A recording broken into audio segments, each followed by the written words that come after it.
綺麗なあの輝きを確かめに行こう。そうやって始まったんだよ。たまに忘れるほど強い理由。冷たい雨に濡れる時は足音比べ騒ぎながら行こう。太陽の代わりに歌おう。君と僕と世界の声でいつか君を見つけた時に君に僕を見つけてもらったんだな。今目が合えば笑うだけさ。言葉の外側でゴールはきっとまだだけど、もう死ぬまでいたい場所にいる。隣で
TTS because it's gonna be. Oh yeah, let me do that now. Long time. Yep.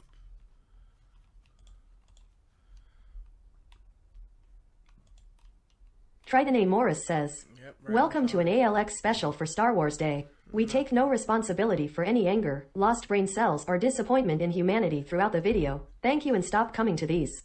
I disagree with most of that. I never said thank you. I don't recall saying good luck.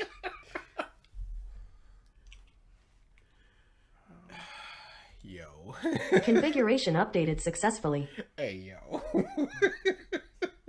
Those movies. They're really bad. Hey, yo.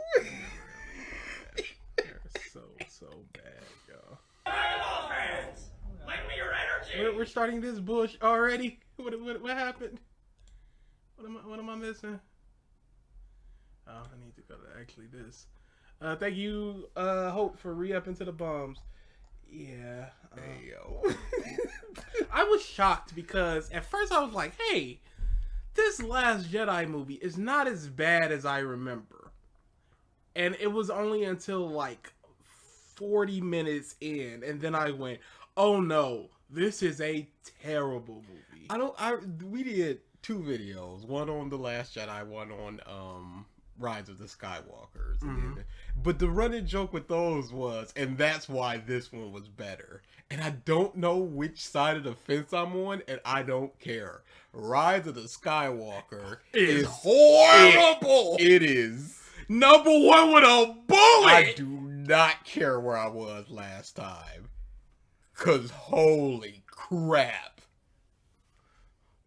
Oh, Jay, here's something funny. So the outro, it's not going to be available today, but because I tried motion masking or motion tracking, I can't do it. I thought it was going to be easier and it was going to work, but I'm just going to have to hand mask it and then just pull it back, and it's going to be some work. And objective standpoint is part of that. Because I was working on the outro, I didn't do any new voice clips, even though I saw a couple in the Discord that I know people want. But I will get to it. Silverheart Soul says, hello Interstellar Bums. May the 4th be with you. Let's see if this video will use the light side of reasoning or the dark side of half-assed points. Which video? First video, the one we do, by the way. Star Wars month. No. The only memory but no. Cause this is the second time this year that I've seen this month in Rise of Skywalker, and I had forgotten none of it. I had forgotten it from the last time we watched it. You know what? I don't know if I forgot it or I expanded it, expunged it from my mind. It's horrible because it's not only 2 directors just fighting with each other. Yes, it's got a and either fighting with the fans or for the fans. But it's also got to close up everything in this sequel trilogy. It's got to tie back into the original and the prequels. And it's got to actually be a story. And it just fails at all of that crap because it's just trying to juggle too much. Yo, this movie was horrible. It's a really bad movie. The Last Jedi, it feels like it would be more offensive for an actual fan of Star Wars. Or at least a fan of The Force Awakens. It's bad, but it's mostly boring. But this is just, there's almost nothing good about it. C-3PO is I still laughed at C-3PO almost every time he showed up. I still loved, who was the general on the dark side at the start of The Last Jedi? Tarkin? No. Because I wanted to say Holdo, but that's Hux. Yeah.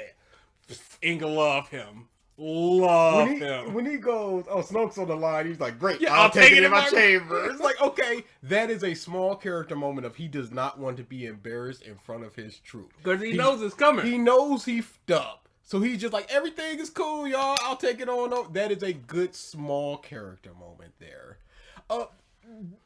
there's something that I realized in Rise of Skywalker that I really liked. When Kylo and Ren and Rey were fighting, she's just bashing, and then she stops, changes her stance to like an underhand, and then tries again. And said, "This is the fifth form, blessed Rey." Oh my goodness! But I like that she just sort of changed her style, because in Last Jedi, she's doing up against the light. I mean that big rock. Yep. And then she changes to the underhand and does it again. It's like, okay, and then it also ties into The Force Awakens, which of course I did not watch as part of this. I also did not watch it. But it does tie into it where she's just a new user and just kind of swinging a sword as opposed to being a swords person. Almost nothing else good about that movie. The only Palpatine is back for some reason. Somehow. Palpatine has returned. Shut up. We're moving on. He's here, and it happened. How did that happen? Dark secrets, cloning, stuff only the Sith knows. I don't know. Shut up. The only memory I had with the series was the prequel trilogy. It was really bad. I didn't watch any Star Wars in my life, and I don't know anything. Good for you. You are blessed. Hey, BG, did you do your homework? DA and I talked about it. We're not doing any for obvious reasons. For obvious reasons. Because it may take a lot of our time to do this. We might be doing a 3.5, 4 hour stream. There's just not going to be time for homework. Mike is potentially sick, and we may do a supplementary stream tomorrow about homework and Q&A. If we don't do the podcast, may do these things. I just hope my phone will last. Hello. I'm definitely looking forward to this since I did Star Wars, the original prequel and sequel trilogy. You are a better man than me. Wow, I couldn't even watch The Force Awakens. Yo. I watched one of those, here's what happened in this movie, YouTube video, 15 minutes. I'm like, thank you, because I'm not watching that movie. I said Dragon Ball can't do anything. It's because One Piece, including action, this is how they responded. Dragon Ball made a deep impression on everybody. I don't need to read the rest of that. Yeah, that's all I needed. Bad. It's really bad. What's up, BG and DA? I just started Whole Cake. Also, come on now, you know the rules. Switch it up. What's your least favorite devil fruit? Are we talking like it's too overpowered? I don't enjoy the power. I don't enjoy how it was implemented. You're past Dressrosa, so I say I've never liked sugar. It does too much. Mm-hmm. That's part of what I'm saying. Like that is what I will say in terms of it is my least favorite for the story, because it is, they take away the memories. You can make them do whatever they want. You just got to touch them. It's just like, if this was split up between 2 devil fruit users, it would make sense. But it's just one person who has all this stuff. My least favorite as far as like power wise might be Kylo Girl. I was gonna say very interested in. I was gonna say that, and Dofi has one that is essentially the same thing, and it's like you don't need 2 of them. Yeah. So no longer a 50% chance. That's correct. I play her for the combos. That's correct. Which is the best trilogy of the Star Wars trilogy? The Crimson Glow Valstrax says, yeah, OG probably. Overall, least favorite devil fruit. Yeah, overall. So yeah, it'd be Kilo Woman for me. Also, not interested in Star Wars, just here to build points. Hey, Godspeed. Finally, I'm present for a stream. What a stream to pick. That was pretty good, Triton. Do we have objective from as a alert? Not yet, but it will come sooner or later. One of the worst movies I've ever seen. No joke. I nearly left the movies early. I've never done that. Which one? Because we were talking about 2 of them, and I will not fight you on either one of those, except for Rise of Skywalker is worse. CinemaWins was the first one I saw, so that's what we'll do first. Palpatine came back for some reason. That moment angered me to no end. Whatever. Came back for obvious reasons. When do you do Lily video? We might do one soon. Why not? What was the point of bringing? I have to look through her channel to see. Palpatine back, and I've started watching Avatar again because I want to watch Korra, so we may be able to do something with Korra and or Avatar soon. Oh, there's so many messages, and they're still going. Okay, we're just gonna have to go, y'all. Thank you for everything. Yeah, so we'll do the CinemaWins first, or CinemaWins. Dude, y'all, there is monstrous stuff going on in the rap stuff. Korra is garbage. It's the smelliest. No, don't tell me that. It's not the smelliest. Book 2 is widely regarded as the smelliest. Okay. And it is. Okay. There is no arguments there. 4 gets some flack, but I really like it. 3 is the best. 1 is okay. It is a story. It's hurt because the first volume, it's just like they didn't know. They thought that this was going to be it. As Star Wars is a Star Wars. But they were just like, this is it, one and done, and then it was popular. And they went, oh, we got to continue this, huh? So it is a closed story, and then it just go, now we got all the single furries, all the single furries, all the single furries, all the single furries. Thank you for the super chat. So, you could do the follow up to our heroism video. We will. Oh yeah, we did want to do that, didn't we? Yep. I forgot we wanted to do that. Yeah. And that's all I'm gonna say about that. The best book is book 1, and that's a 7 out of 10. 3, get it out of here. I'll fight you. Dang, is Korra that divisive or bad? Yeah. Or it is divisive is the best thing that I can say. And you know, the second book is the worst that it gets. You'll constantly hear that. All right, we'll see. The conclusion of the Rise of Skywalker and the conclusion of the whole dang saga, the response to the first video was overwhelmingly positive, even if not everyone agrees with me. Obviously, some people wish I wasn't alive. That just comes with talking about Star Wars winky face. But now let's talk about Star Wars one last time. So yeah, we did the first part of this on viewer request month, and we're just closing up the circle as we are wont to do. Shut up, I know there's still some of that Demon Slayer Mugen Train. Nope, it's next one. Season 2. Yep. Entertainment District. Yep. And we will get to it. Anime wins. And we will get to it because, you know, we don't we drop have things. To. We have to. Alright. I've turned up the speed just a smidge. And that's it. Did the stream crash? No, everything's fine on our end. Bad internet, maybe? Oh, you know what? I forgot I had a VPN on. Maybe that was causing some of the stuff. The only things I rewatch from Korra are the origins, are the guy on the rooftop, or the guy on the rooftop, I'm assuming. I don't know. I don't remember who the guy on the rooftop is. Might be season 2 stuff. Who knows?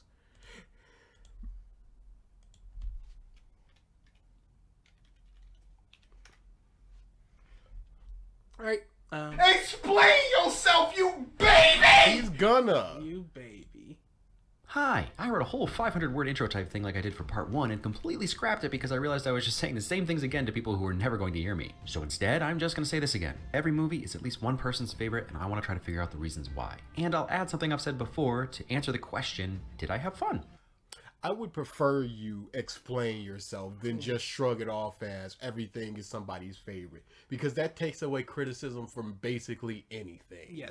On top of taking away criticism from basically anything, it also gives you a voice of authority for a thing you do not believe. You just believe someone else might believe. Video not showing? That's crazy. No, I'm looking at the video right now. Can't see anything. What? Uh-oh. Gray screen. Uh-oh.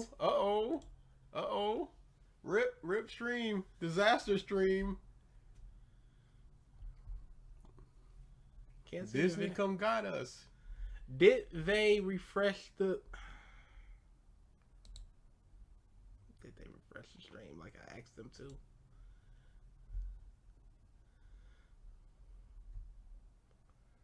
I've done nothing. You've done everything. Oh, but there is a great screen. Look at that. Huh, that's weird.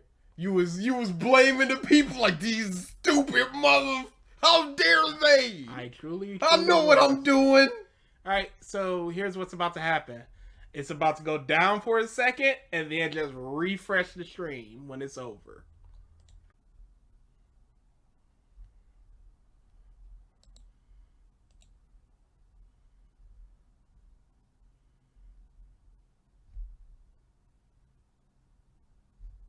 Alright, we should now be good. Refresh. Anybody that needs to refresh, it should be all good again. Maybe. Shut the up. We should now be back again. Because Jesus Christ. As Star Wars. Yes, okay. Hi. Thank you very much, guy. Yep, everything is the same. Thank you. Nothing's the same. Nothing is ever fixed. Nothing is ever good. Everything is different. As we are back.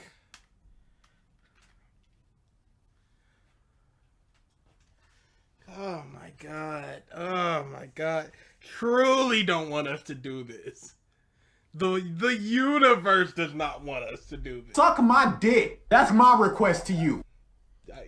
I guess you're talking to the universe. I want to try to figure out the reasons why. And I'll add something I've said before to answer the question, did I have fun? Sometimes the only positive thing that comes out of a movie is John Travolta overacting in a Dutch angle. And that might have been enough for you. I'm doing it again. I don't No, it's not enough for me to sit through an hour and a half movie for a scene. Yes. For 2 scenes. I love the Joker in The Dark Knight. That is not enough for me to like The Dark Knight. To have fun watching The Dark Knight. Ought to be brief. Stop. Part two. Start the part 2. You're gonna hate it.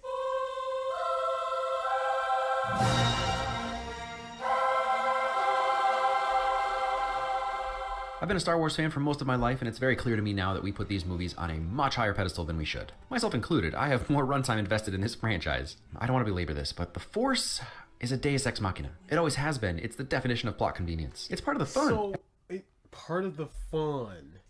I don't think that 9 movies into a canonical straight storyline, not counting the side stuff, Rogue One, and I don't think you should be introducing new things that should have been used earlier, and we have no reason why they weren't. And that's part of the issue.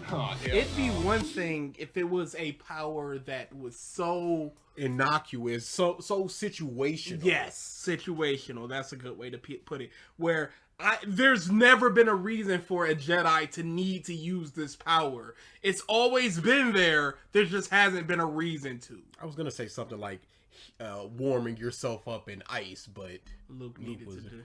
But again, he didn't know about it, so.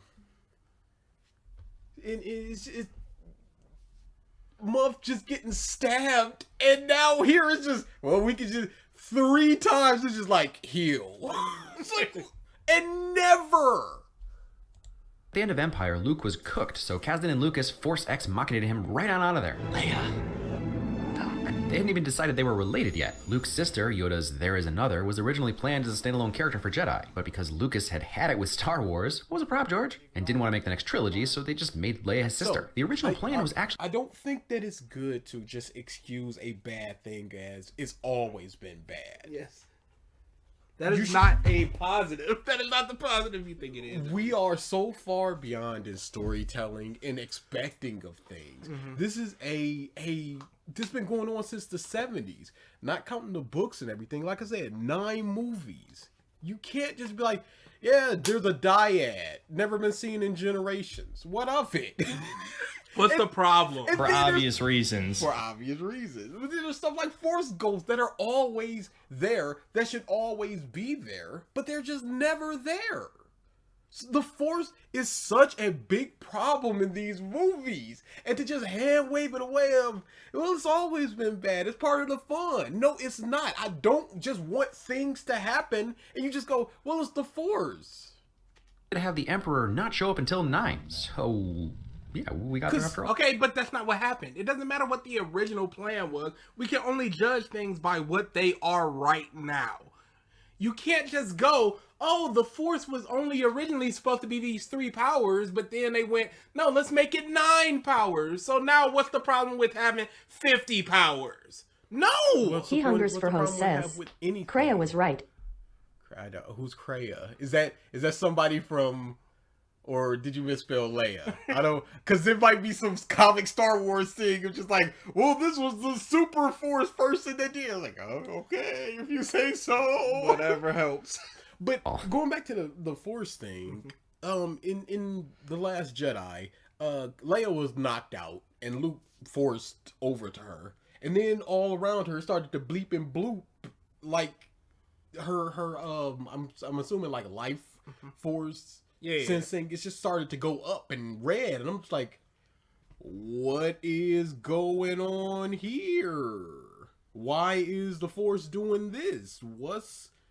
How much force can a person use before they're out of force? I guess there is a number, because both Luke and Kylo surpassed that number and just faded away. Oh, and Leia as well. All that to say, I also have had it with making Star Wars videos. That game either. I need a controller, and it's only mouse and keyboard on PC. I have it on PC. Not because I don't like the movies, but, well, I think you figured it out at this point. But I do want to start with some of the stuff I didn't like. And the main thing I don't like about this trilogy is the same thing most people don't like. Disney. Well, it starts with Disney. I've never held my opinions back about studios, and while there are individuals at Disney who care, of course the money printing machine gets final say. That, in and of itself... Did George care? Yeah. Because you just said he ain't want to do no more. And then he just went, well, their brother or sister, we need this power, so they're going to do this power. But somehow Star Wars has been a labor of love until Disney? This is the point where they don't care.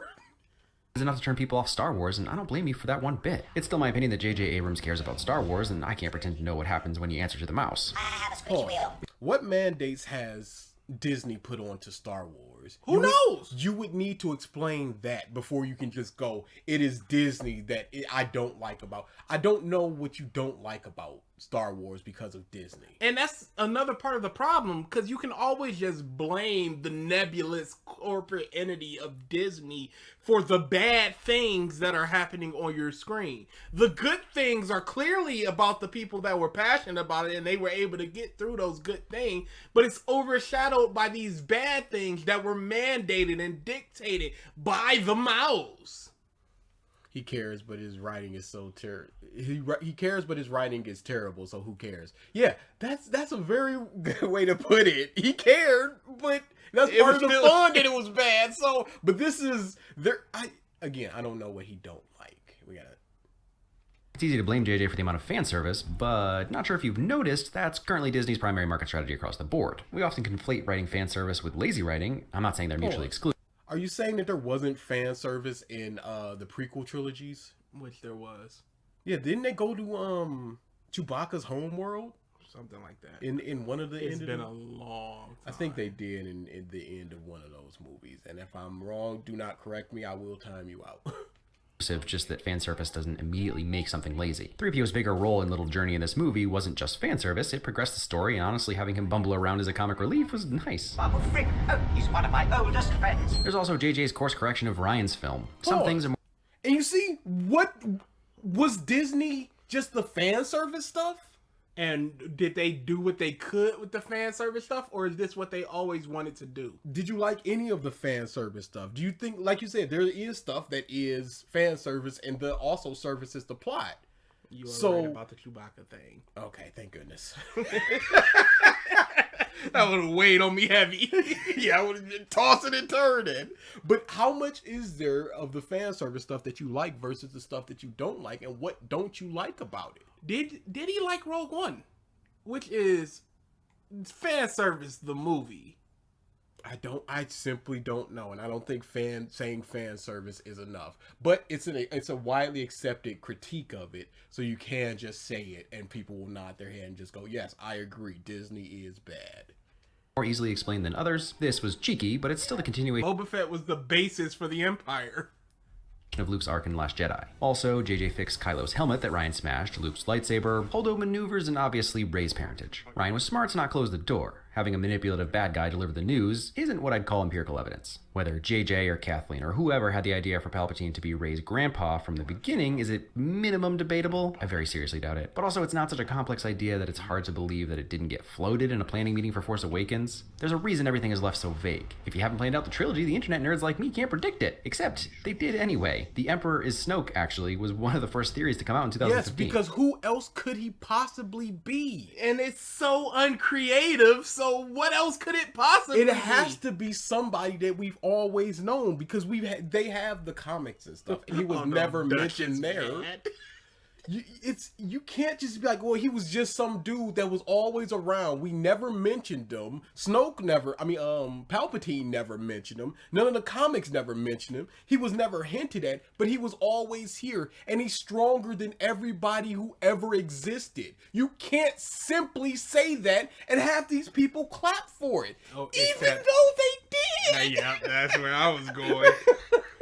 Yes. He just died. He was just like, he didn't matter. That was the point.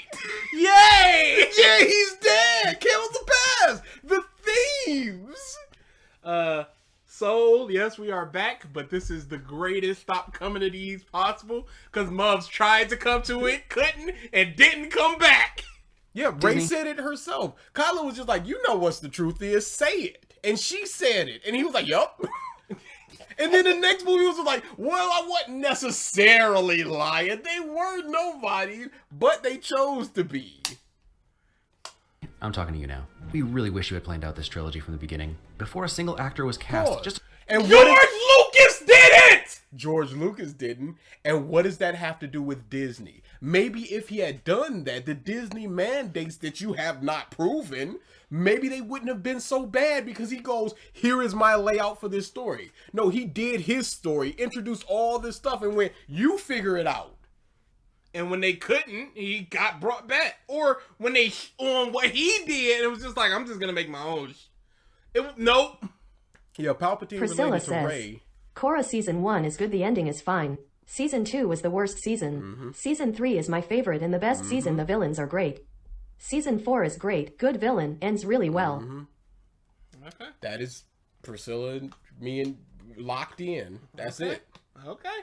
But yeah, the Palpatine is a large critique of Star Wars is that it is a galaxy, but it feels like 4 planets, because everybody's got to be related to somebody in some way. Yeah, you have to be one of these 3 last names to be of any importance to the story in the long run. And that's why when she was so powerful in the first and second movie, it was like, who is she? Is she she's got an English accent, so maybe she's related to Obi-Wan. Maybe she's related to Luke. Maybe it's this, maybe it's that.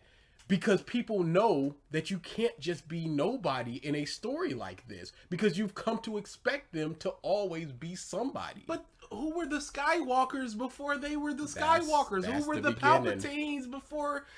Everybody has to start somewhere. That's the grand opening. So why not just allow her to be a grand opening for a new... That's not what the fans want. Who's the fans? No, billions of dollars, homie. The mouse, though. Yeah, that's the bad stuff. storyboard outline, a list of key plot points, an overarching theme. Can you do that next time, please? Then stay the course. As much as you think the surprise is the most important thing to Was it Disney or was it the third man? It's J.J. Abrams. It's a failing on him. It's also a failing on Disney for Look not down going... upon this man. Spit on him. He's dumb.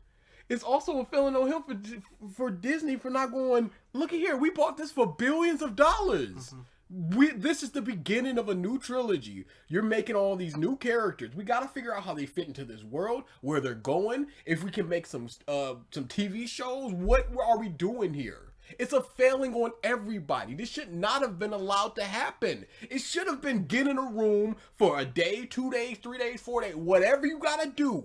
Map it all out. It changes, obviously. Yeah. Fan reception. Maybe they don't like Finn as much as they thought that they would. Poe was just like he was supposed to die, but homeboy was just like, can I live? Yes, things like that then change. Maybe he gets pushed to the background, whatever. Who knows what Rose was supposed to do before her backlash from the second to the third movie. Boy, but they changed her. It's a failing on everybody. This should not be celebrated because it was cobbled together in such a way that made it at least acceptable. Frames are happening on the movie, absolutely, but this is a $1 billion franchise and you just went, man, they can see each other from across the galaxy now because they're a dyad. The only person I'll say this isn't the fault of is Rian Johnson. Yeah, he was given, he was just, what am I going to do with this? He was given somebody else's story and went, continue this as you will.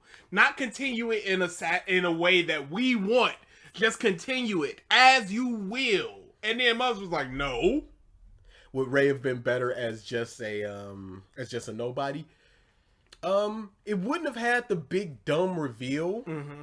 So yes, I don't think that it hurts. I would have preferred it. It doesn't really hurt anything that she is just a strong nobody. But now she is a Palpatine and she's a dyad of the Force, which is just they mention it like 4 times. It goes, it hasn't been seen in generation. 2 become 1 in the power of the 1. I can take your life now. Have you ever been able to do that? But you see, the Force givers can give life, and Palpatine Sith can take life. Shut the actual up. Drayton, that's a fault of Rian Johnson in the movie itself. Yes. I'm talking about overarching the trilogy franchise Star Wars. He is not at fault for the way it went.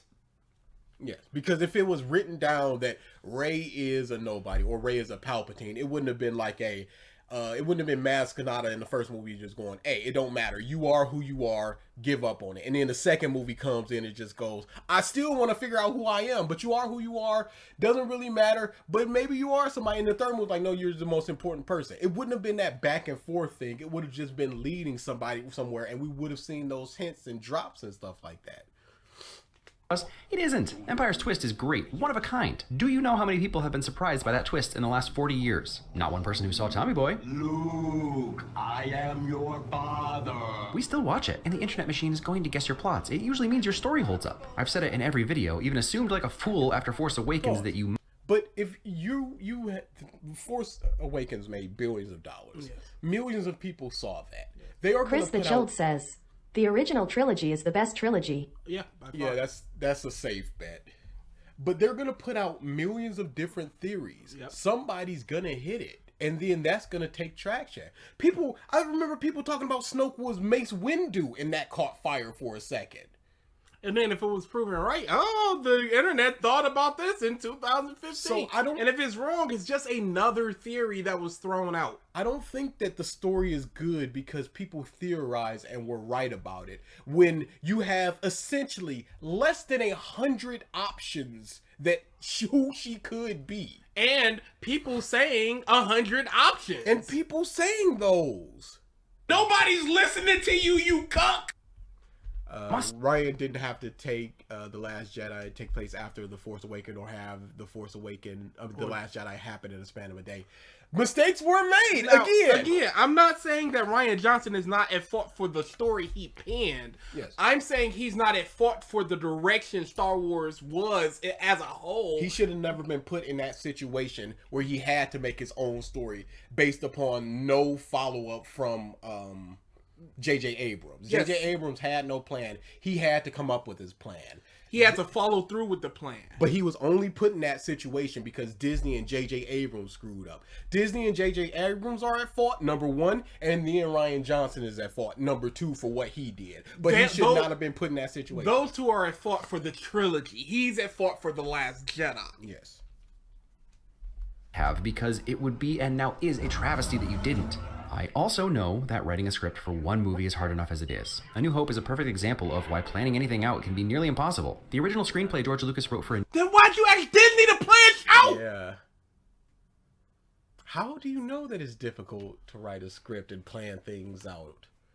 You would, if you had cited something like I think was it Ant-Man, the director for Ant-Man walked out because it was like too many studio mandates. I'm out of here.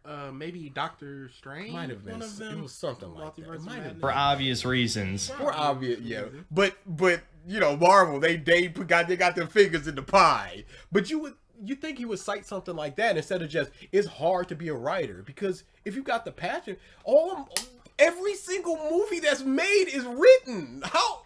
It's difficult, absolutely, but I don't think that things should be absolved of criticism because it's difficult. New Hope Daisy is really said something about that. JJ did have a plan, Ryan threw out those plans, but it was later contradicted because JJ himself was just like, yeah, I didn't have much. So I don't know if that was just her just trying to smooth over everything, but he himself said he didn't have a plan. And you say it's hard to plot things out, but the greatest comedy of all time, Hot Fuzz, has a lot of callbacks, foreshadowing, planned out bits throughout the entirety of that movie that pays off. And it is a comedy film. And again, this could, if you're just going writing is hard, I don't want to hear you complaining about anything, because you could just go writing is hard. But he's CinemaWins. What is he complaining about? He has to complain about something. No! recognizable from the finished product we got. More people involved and more people to answer to doesn't. Just to let y'all know, TTS is on a 5-minute cooldown. 5 minutes seems excessive. How so? That's 5 minutes. We're 40 minutes into this stream. We have 4 minutes left. Okay. We're 20 minutes into actually talking on stream, and we have 4 minutes left. 5 minutes is a lot. Wait, what would you prefer? 2. 2 minutes. Okay, we'll see. We'll see how y'all do with 2 minutes. And making food is hard, I understand that, but I'm going to complain if I pay for a pie and you still give it to me burnt. Yeah. It's hard is not a justifiable reason for anything. Yeah, we got it, Triton. I'm the man of the people. 2 minutes is what it usually is. No, it was for the last couple, it was just off. Yeah, no, I've had it off before, but typically 2.5. We'll see how that goes. Configuration updated successfully. Make that any easier. People get mad when I say this, but Lucas had no clue Luke, Leia, and Vader were related when he wrote A New Hope. Okay, so why are you asking for people to plan things out if you're like, this was amazing and it wasn't planned out? You're literally contradicting the things you want in a story in the same minute and a half segment. And did he have this planned out as a trilogy? What made him come to that realization that they were going to be related? I would. There's probably an interview or something like that out there for it, but I don't know. And calls Anakin Darth. Only a master of evil, Darth. We know that movie was made in the edit. That said, just like Lucas's winky, so what I told you was true, from a certain point of view. A certain point of view? JJ deliberately left a lot open-ended so that his story could work in hindsight given various writing paths. JJ tried. I'm gonna leave it open, so if I need to rewrite some thank God I could just do it. But again, Alfonso, you have to do play, ! Play, and then the name. This George Lucas, that was his first big movie. Mm-hmm. There was no what came before, what's coming after. There's only this, and we'll see where it goes. Could have just been over. We're done. This is the 6th movie this is the 7th movie in a trail of 6 canonical movies. Yes. I'm gonna do this. Whatever happens, happened. I've left everything open. You figure it out. So then this next month have to go, okay, what did Ray say here? Oh, she said this. Maybe this could tie into something. Instead of just going, I've laid out that she is a Palpatine. She has these powers. That's why she can do these things. When she's tinkering with something when you're in the junkyard. It sparks and you just go, oh, force lightning. That's what that was. But there's nothing in it. She shoots force lightning. And Kylo's like, as planned. This is exactly what I wanted. Oh, okay, cool, Kylo. Alfonso, exclamation point, play, space, and then the name of the file. There's a difference between truth and technicality and truth and spirit. What Obi-Wan said was true emotionally. What Kylo Ren said wasn't true in spirit or technicality. He was trying, they're both trying to manipulate the person that they want to do it. But, again, Kylo said, you've known this for a long time. Say it. She said it. Was she manipulated into saying a thing she didn't believe? Or she didn't know the truth of? To tie it together with soft retcons that work. I don't know if this happened in The Force Awakens, because it might have, and then maybe that's what the tie-in was. But the last words that her mother said to her, I believe, was, you have to be brave, Rey. If she had said that some point in any other movie, you could be like, oh, that's where she got it from, because she, like Kylo said, she always knew. So she always remembered her parents in the back of her mind, and that was what her mom said to her, and she's using that in another place. Again, if it's happened in Force Awakens, very good. Yeah, when they were doing all that in Jedi Back of the Mind bush, just end it with that. If I was writing this, I would have had that one or two places, because as soon as she said that, I was like, did Rey say that at any point? Because that would be a good tie-in based upon everything that happened here. That would be, I'm laying out these breadcrumbs. That would be, here is the lessons that her mother and father imparted to her before they left, and now we can use that to inform her character. And then once we see what happened to him, we can be like, oh, that's where all this stuff that she's been saying and doing came from. That's how you write a story, where you just go, this is the end goal. This is where this month came from. This is where they're going. All this stuff. But to just have nothing is crazy. Who's the worst character in terms of writing in the sequel trilogy? Kylo. Yeah, Kylo is very Sasuke-esque, where he's just being puppeted. He is just Snoke boy, and then he just goes, I'm by myself. And then as soon as Palpatine's just like, I can give you everything, he's like, all right, cool. Yep, I am now Palpatine boy. And then he just, the first chance he gives, he's like, yeah, Palpatine wants me to give you to him, but I'm just going to betray him. It's like, Buster says, the original trilogy wasn't planned, the sequel trilogy feels like it. I don't think that the sequel trilogy feels like it's been planned. No, I think it feels it wasn't planned. Oh. As opposed to the original trilogy. Even okay, it wasn't planned, but it feels like it was planned, whereas the sequel trilogy, okay, I get it. At least that's what I believe. The story. If there is connective Rey, tissue... Rey just isn't much of anything. Yeah, no. And she's not really badly written. It's all the stuff that's around her. It's the Force dyad stuff. It's her being so strong. She's basically what people think Cyclops is. Where it's just like, she's mostly a goody two-shoes with like a smidge of darkness in her. But it's mostly just, to me, my Jedi. Yeah, there's nothing that I can point to that doesn't involve like actions around her, lifting all those rocks and stuff, where I'm just like, ugh. Trilogy, it's how Rey fits in and what that means to her. And JJ didn't want to wipe the anybody can be a Jedi statement from Last Jedi away, so Finn has force sensitive moments. Feeling. Okay. But As in hindsight, and again, nothing from the second movie planned this out so that you can have them be force sensitive and have those moments instead of having 8 moments in this movie. I'm on your ass, bitch! And I'm 0 on your in the ass! second.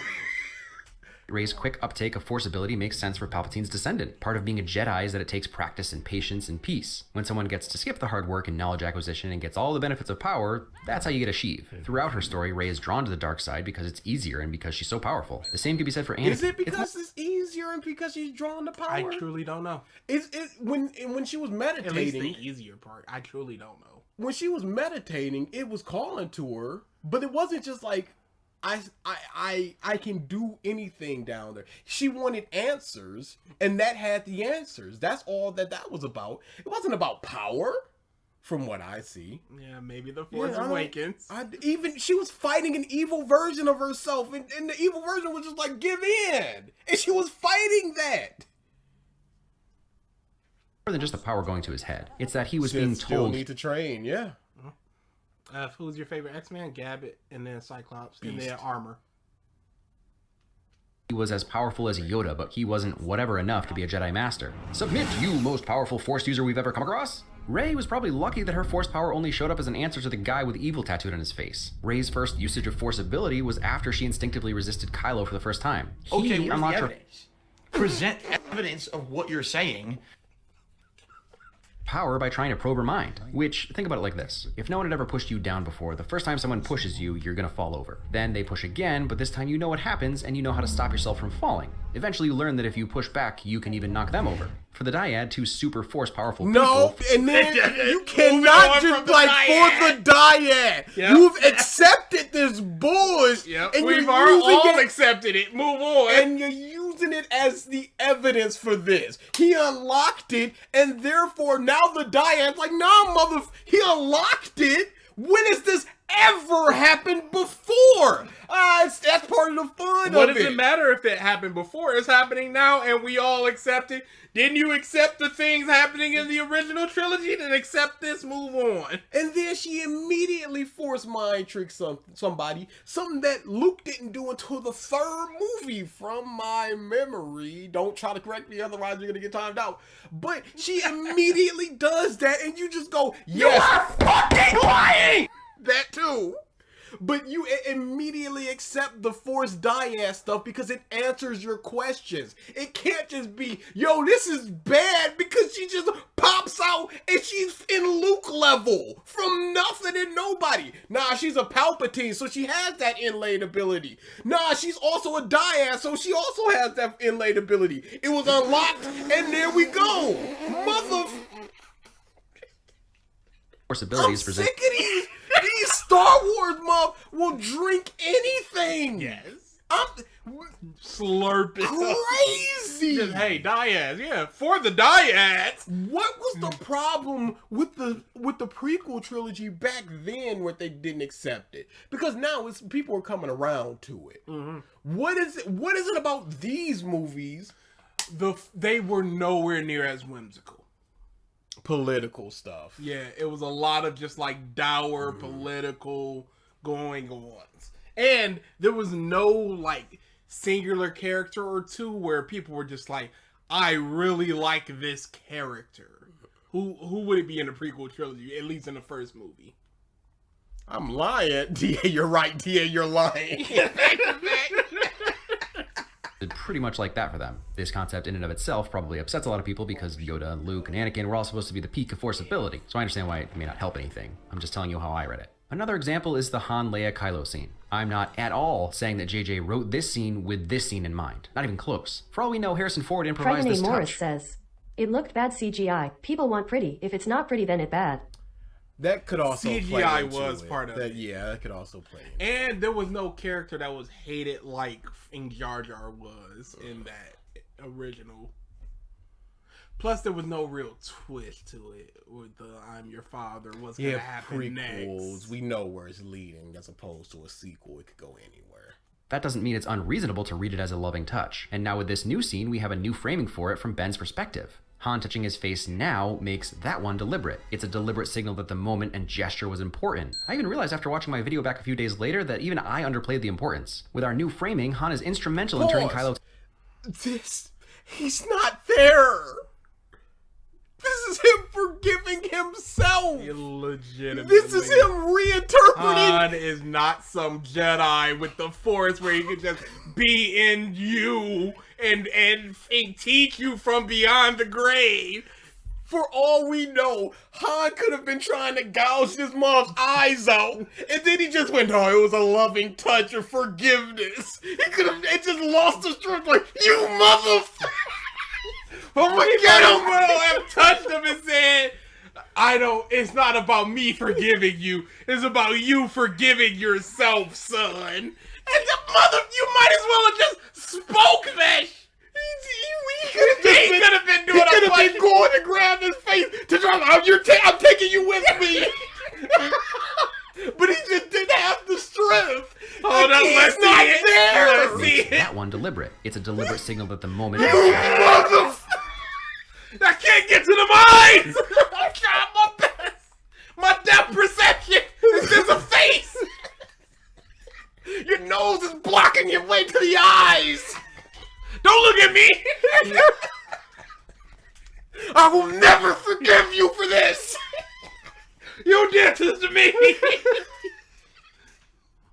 In the future, if you have any revelation, just know in this present moment and for always, I do not forgive you. You are not my son. Chewie, hit him with one. Blast through me to get to him. I'm done. I'm cooked. I'm cooked. He's gone. I'm gone. Let's just make it happen. We taking him out. It's over. There's no light here except from your blaster. Wink, wink. Chewie, what are you doing? I'm dying here. I could have gotten about 1,000 eyes in this hurts.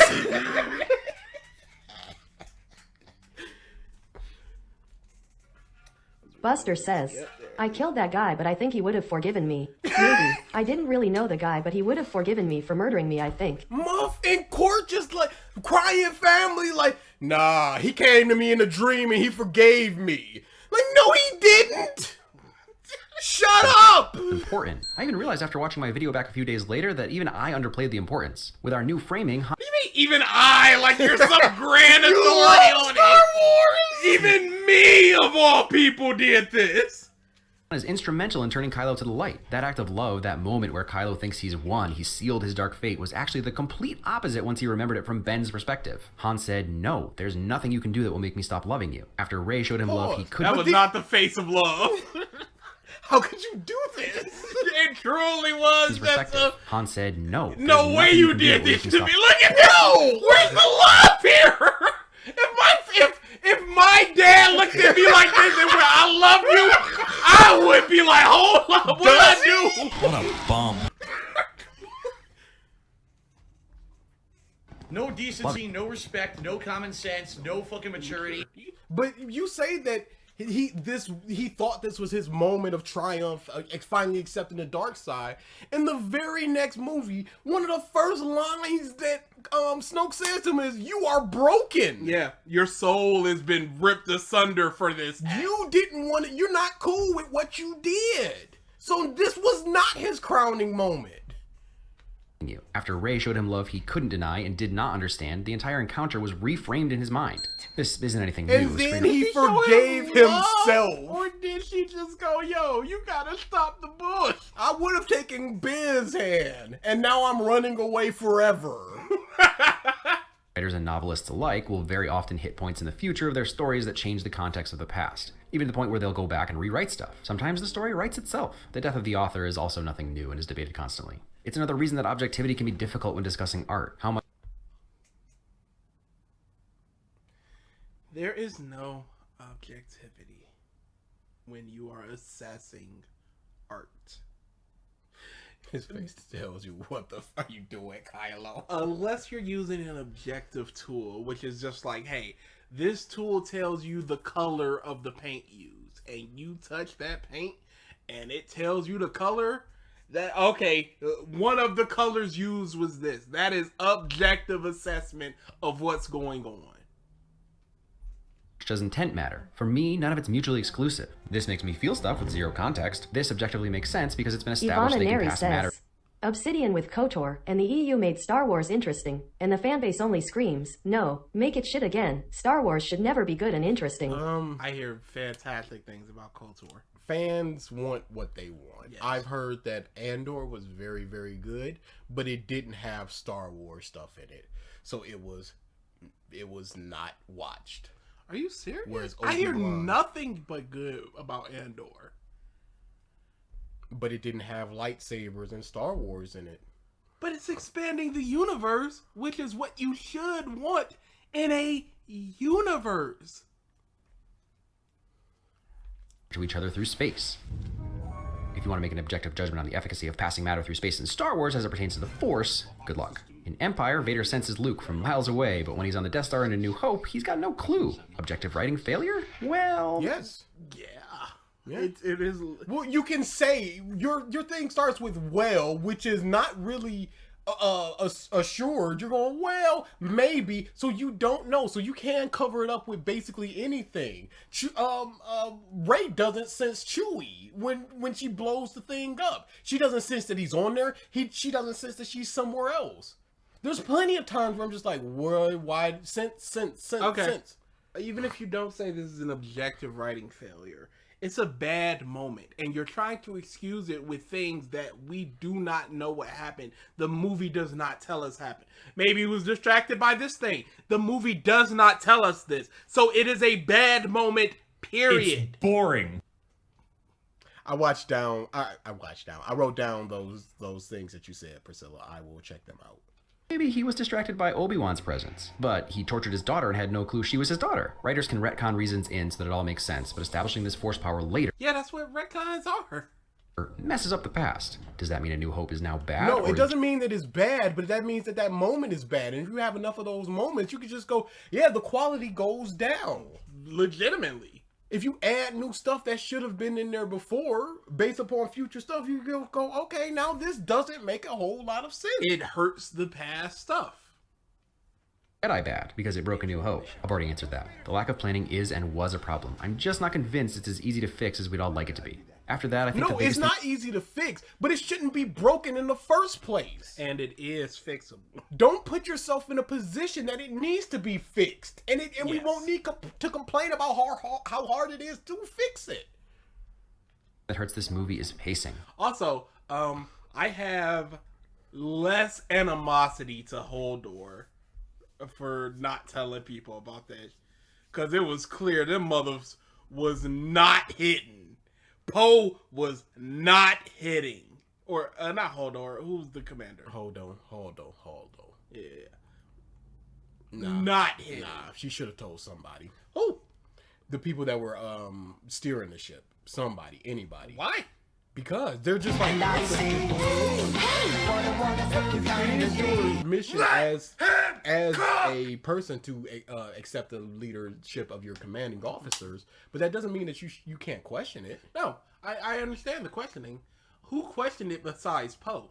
There was times where she was just like full screen ahead, and then it was zooming on somebody. Yeah, and they were like, because they don't quite understand what's going on. But that's not necessarily questioning the thing. No, it is the questioning face is. Oh, absolutely, I don't know what's going on here. But you have like stuff like Maria Hill questioning Samuel L. Jackson, Nick Fury with things. Sure. It's just like But this is a man shaking her and going, tell us we have a plan, and she's just going, well, a plan is like hope in the darkness and light and love and like laying like that. She does not. Do y'all think some retcons can hurt the lore, like the new rule for Patara earrings in DB 100%. Super? Yeah, because then you have to account for. We railed against it for the Dragon Balls. You got to account for everything that comes before. It depends. It's all dependent. It's not just retcons equal automatically bad. It is retcon per. We can have the discussion when we do a because reason. No, but I'm just saying she did not even say we have a plan. And if she had said yes, there is a plan, I'd be like, all right, cool. I will bow out from the discussion so we can do it because you heard him. He cuffed out from the discussion. Obvious reasons. I don't want to be here for 8 hours. Holdo had to tell the people who fueled the ship. Yeah, probably.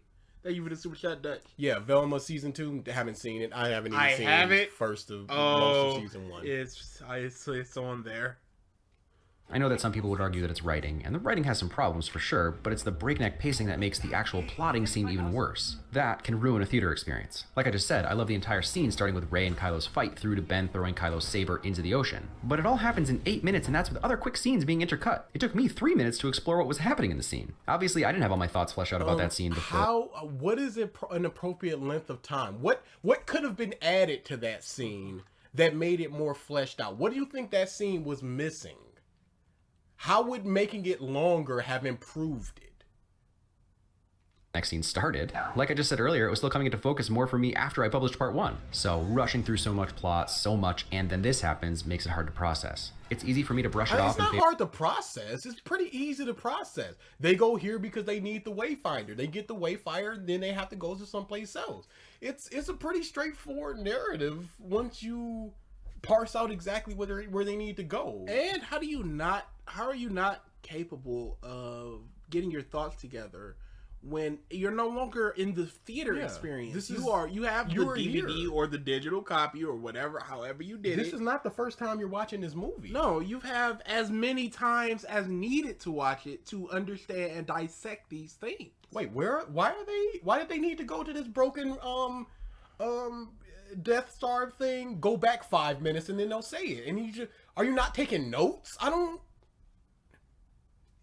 Of a fun theater experience? I know it's a lot harder for others. Everyone has those moments in theaters when something happens and you just can't get past it. I think people had a few of those in Rise of Skywalker. So then that ruins any emotional impact the movie could have. Something I do in favor of having a good theater experience is make that a problem for future Lee to figure out, which sounds... Turn my brain off! For the sake of a good theater experience, just accept it and worry about it later.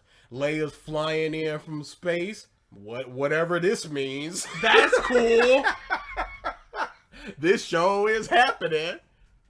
Silly, I know, but to be honest, for a long time as a somewhat cynical high schooler, I could barely sit through any movie without questioning things and ruining my own experience. Just ask. Dude, if you're talking about two opposite ends of the spectrum. It's not your fault that you're ruining the experience. It is the thing that is giving you the experience. Yes. You're questioning these things because they don't make sense, and therefore your experience is ruined.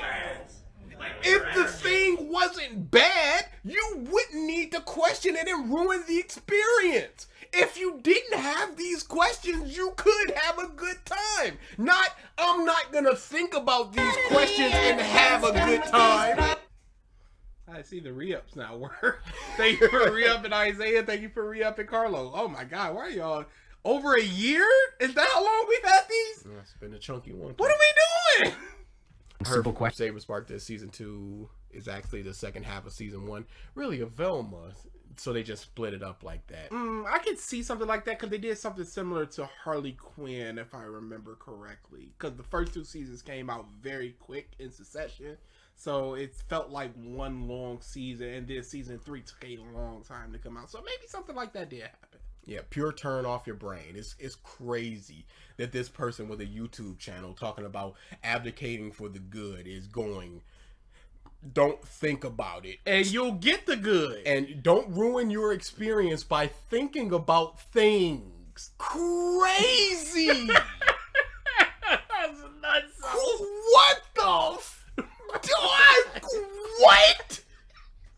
It's your fault you're not having fun because you're thinking about things. Obvious reasons. Isaiah, we've had this discussion before. Thank you for the super chat.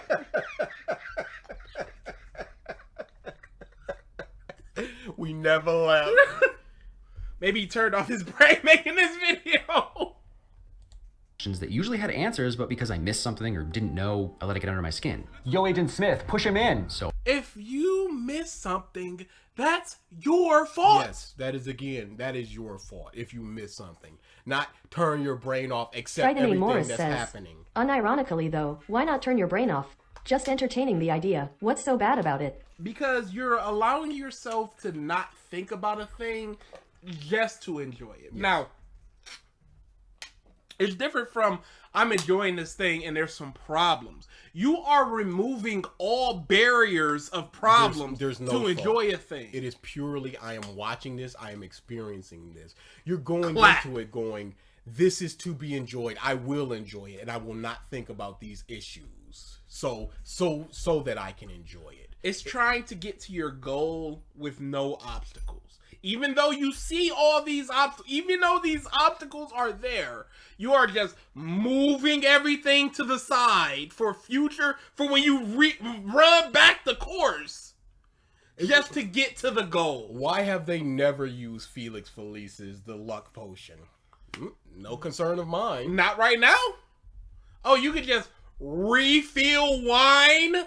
And And essentially- infinitum? And it still has its alcoholic potency?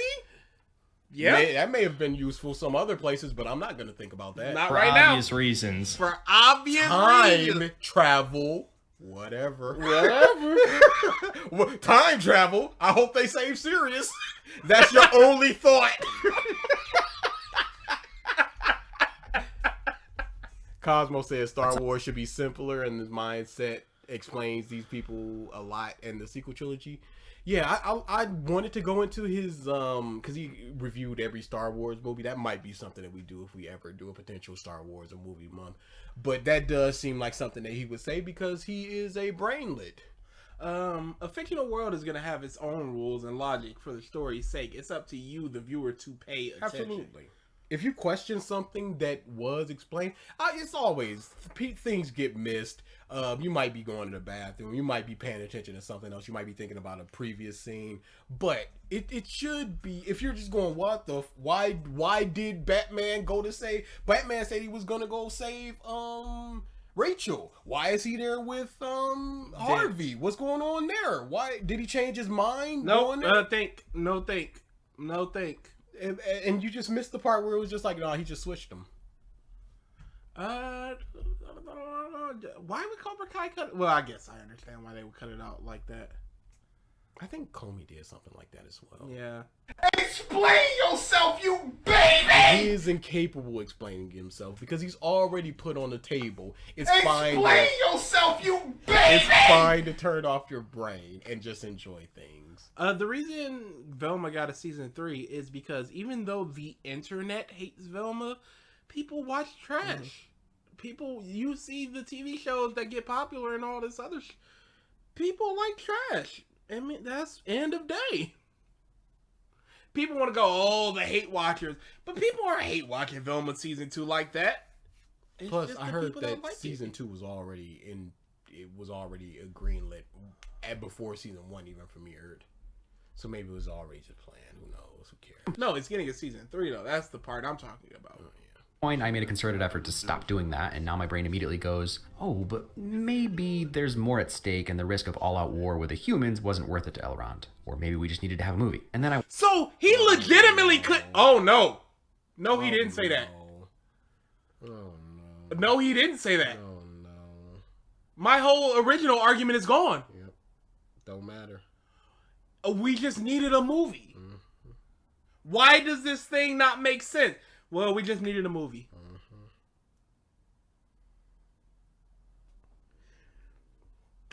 There's nothing to say to this person. They don't care. Yeah, no.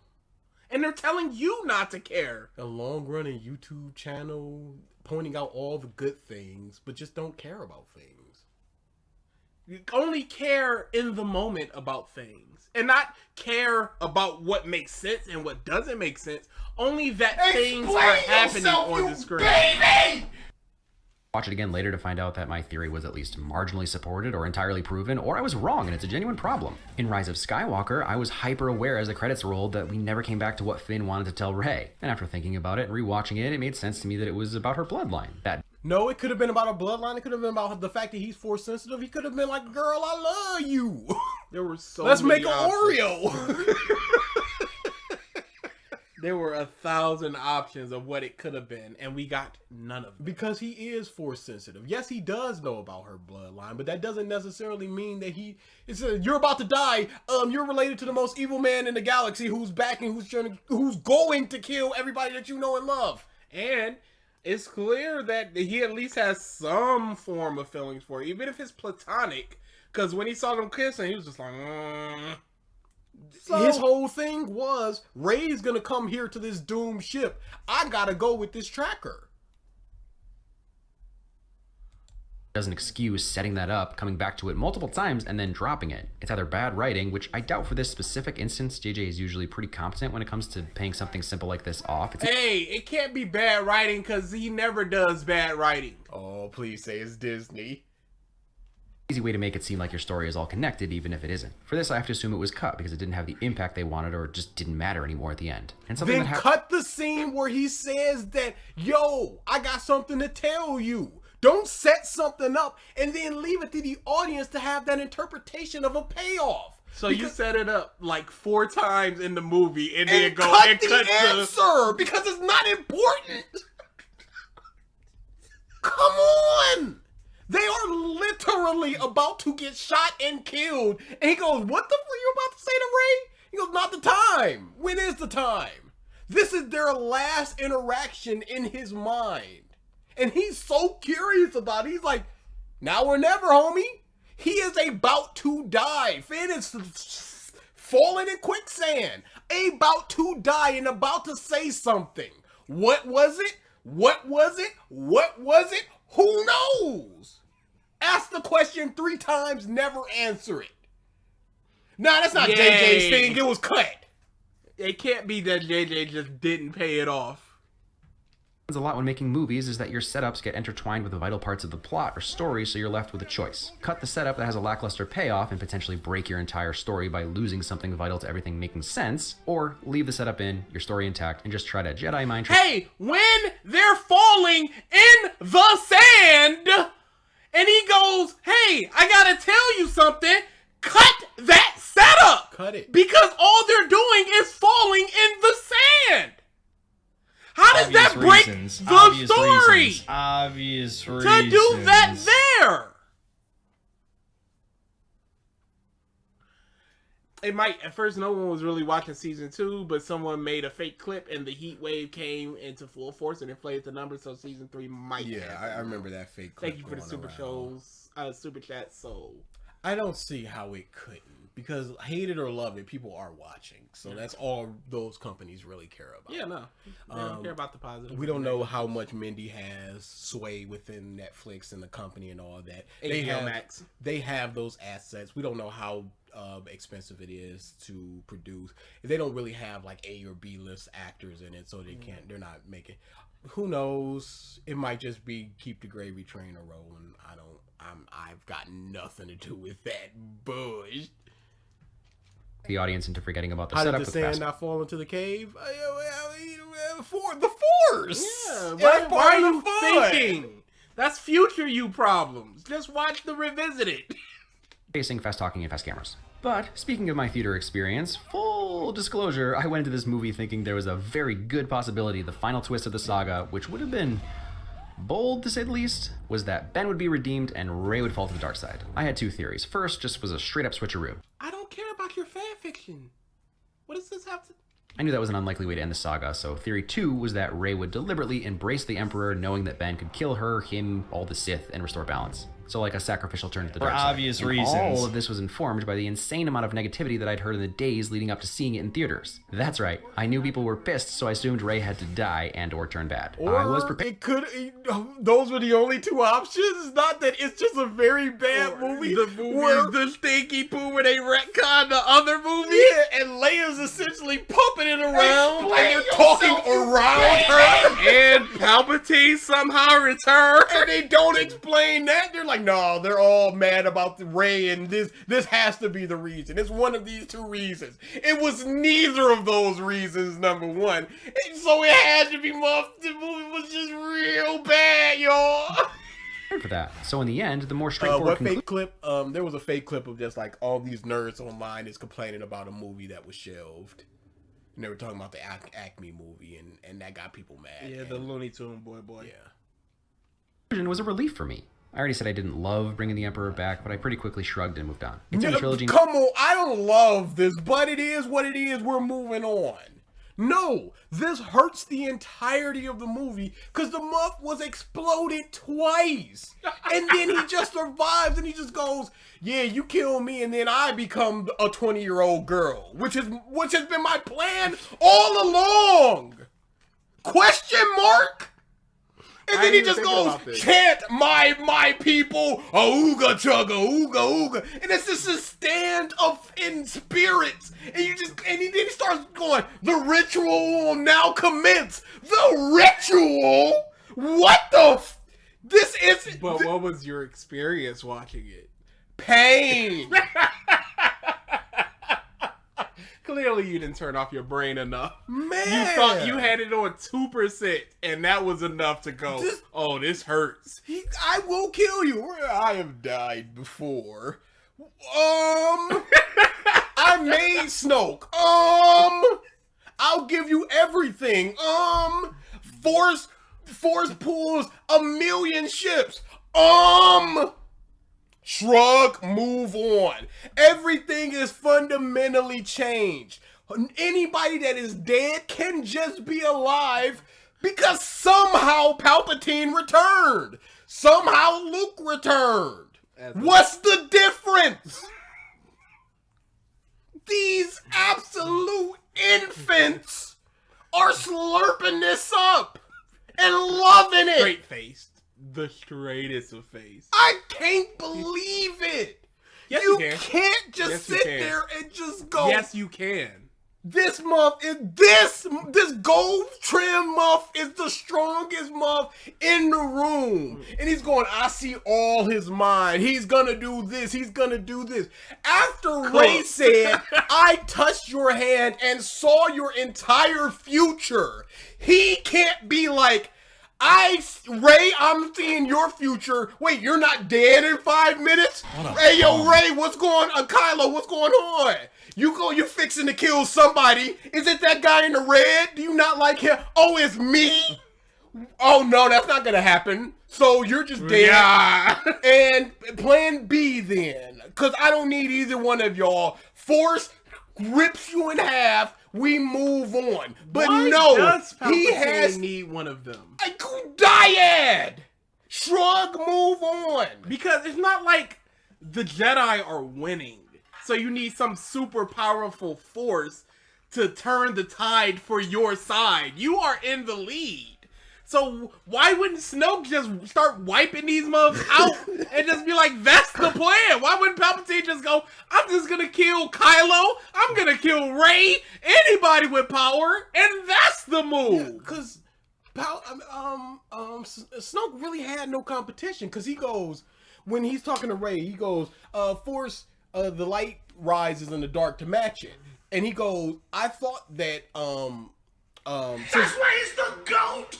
The GOAT! Since Kylo is rising, I thought that his equal was going to be Luke. But no, it's you, Rey. So that means that he is above Luke because Luke did not rise to meet Snoke. Yep. So he's much stronger than Luke himself, who is, for all intents and purposes, the last Jedi. And retired. So why didn't he just go on a big nut stomping what the ever? Because who's stopping him legitimately at this point? It just makes no sense. But now he's gonna raise the person that might overtake him someday. Because he's already had a man that he took in turn on him. So he knows this is a possibility. So here's another strong motherfucker. And I'm just gonna, it happened again? Palpatine was just like, you ain't gonna betray me, are you? It's kind of like pinky square. Come on, say bro. Square, come on, please. I need on your this. mama, on your daddy. I killed my daddy. Yeah, on him. Yeah. You're good now, right? Because I made you do that because I was Snoke. I did mention that, right? I'm him. Just like I said for the Last Jedi, kids who watch these movies in 10 years aren't going to know what happened to the rule of two? What the ever? It means jack because you can't, it cannot be both. There is a rule of two and also dark rises and light to meet it. Because unless there's these two dyad, not two Sith people, because there's always only two, are equal to the hundreds of other Force users. So every Force user has 100. There's 100 of them. So all of them, they've got 50,000. This month got 50,000, and then all these other people got 100. What's the issue there? So there is no dark rises and light to meet it. The only thing you could say is this is like zombie wise.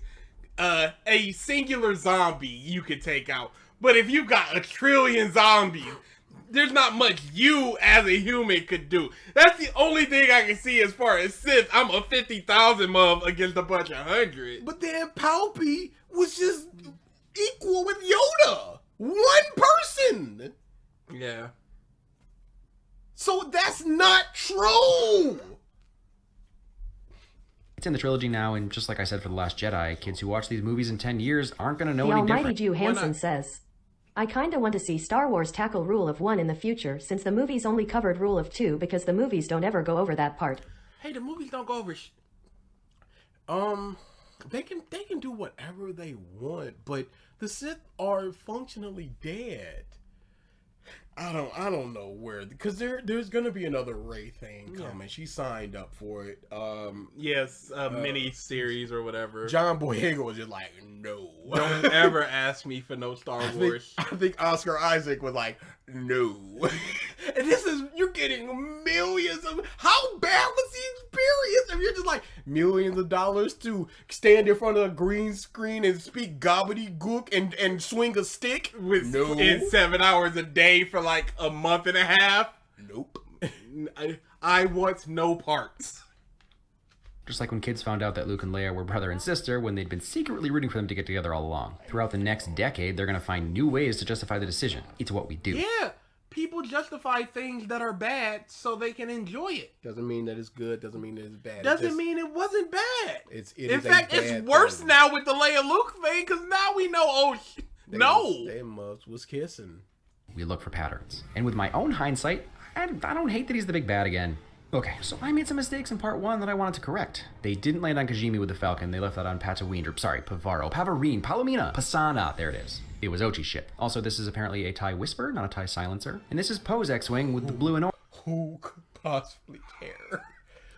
Hey, what was it? Oh. Was it a TIE Whisperer or a TIE Silencer? Oh, dude. I'm not even sure if it was either one of those two. No, no, it wasn't, because it wasn't TIE Whisperer, it was a TIE Whisperer. So I even got the name wrong. We just heard this like 7 seconds ago. I weep for the person that went, actually. In the comment section, imagine being in CinemaWins and seeing the comment of, it wasn't a TIE Silence, it was a TIE Whisper. And then he straight face went, you right, my bad. I will put this in the correction video. That it was a TIE Whisper. This isn't a character being wrong. This is, you got the class of the ship wrong, probably in one sentence, and you moved on. Orange, obviously, not Luke's. Moral of the story is, I suck at chips. So I was just wrong about all that. Also, these were so dumb I thought it would be obvious I was doing a bit with Chewie. But by far, the most offensive thing I did was leave out Ahsoka from the Force Ghost scene, and you're not wrong. I just got really excited Jennifer Hale's voice was in there, but then forgot to mention her by name. But I'm sorry, Ahsoka Tano's voice was also in there. Apparently Luminara Unduli and Adigalia's voices were in there too, I just couldn't make them out. It seems like they all just got female Jedi'd in the subtitles, except for Ayla. Also, not a correction I saw from the comments, but I came back while reviewing part 1 to read that the Knights of Ren are Force users, to which I say, it's like Disney saw what Rowling does with Harry Potter long after it's over and agreed it's what we wanted. If you're rushing through. It was mentioned in the first one. You're Kylo Ren, Master of the Knights of Ren. Not in the second one. There's nothing. And then all of a sudden, all 8 of these mobs with their dumb weapons rock up, and you just go, oh, here comes 5 or 6 of the baddest mother that you ever done seen. Oh, they are already dead. As the words are coming out of my mouth, they are dropping. 7 of the... 5 or 6 of the 3 or 4 of the baddest mother you'd ever seen. And we're meant to care. The story did not care about it. No. So, of course you're going to have to read up about freaking Ungar Maka in his dumb helmet and how he got his crossbow in a Wikipedia or one of those guidebooks. Or of course you are. Miniseries. The Knights of Ren miniseries where we explore how they became part of Kylo's crew and who they are under the mask. Wait a second. Don't do it. No, we're not gonna look. They got a Wikipedia page. I know they do. It's gonna be like Class 1A. Sato is nice. I have 3 sentences to describe this man that's been there since essentially chapter 7. Here's his power. Oh no. This is a fruitless endeavor.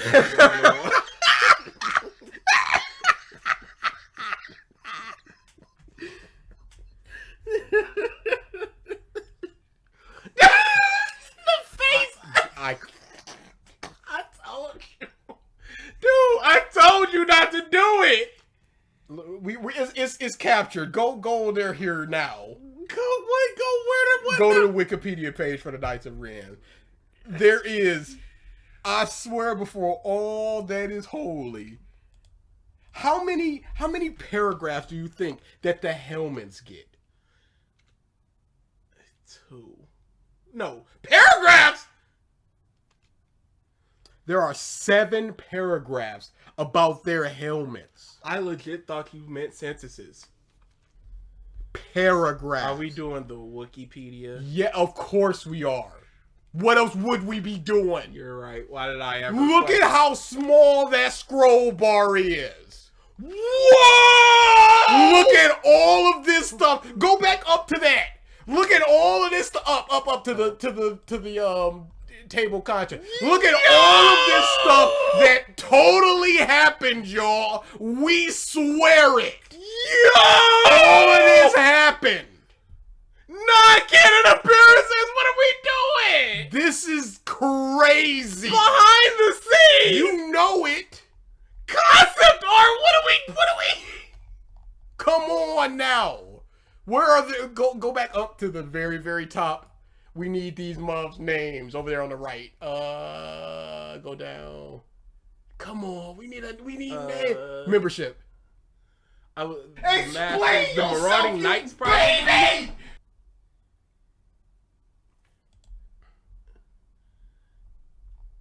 Oh wait, okay. Consists of 6 members. Jesus Christ! Andor, Nothing. Trilogy. Don't have a wiki article. Why is there so much for them if 2 of them didn't lead nowhere? Who are they? Well, we ain't even got enough information about who they are, but here is their Battle of Kanbarka. What the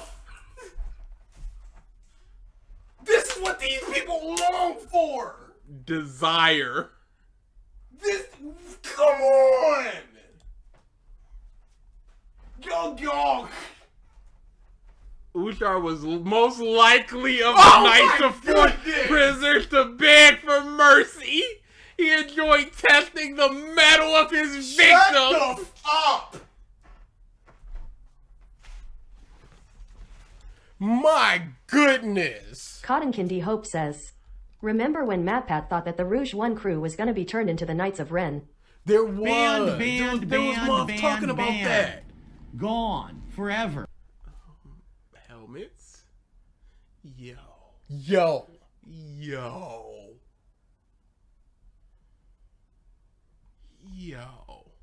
Look at that guy in his dumb big knife thing.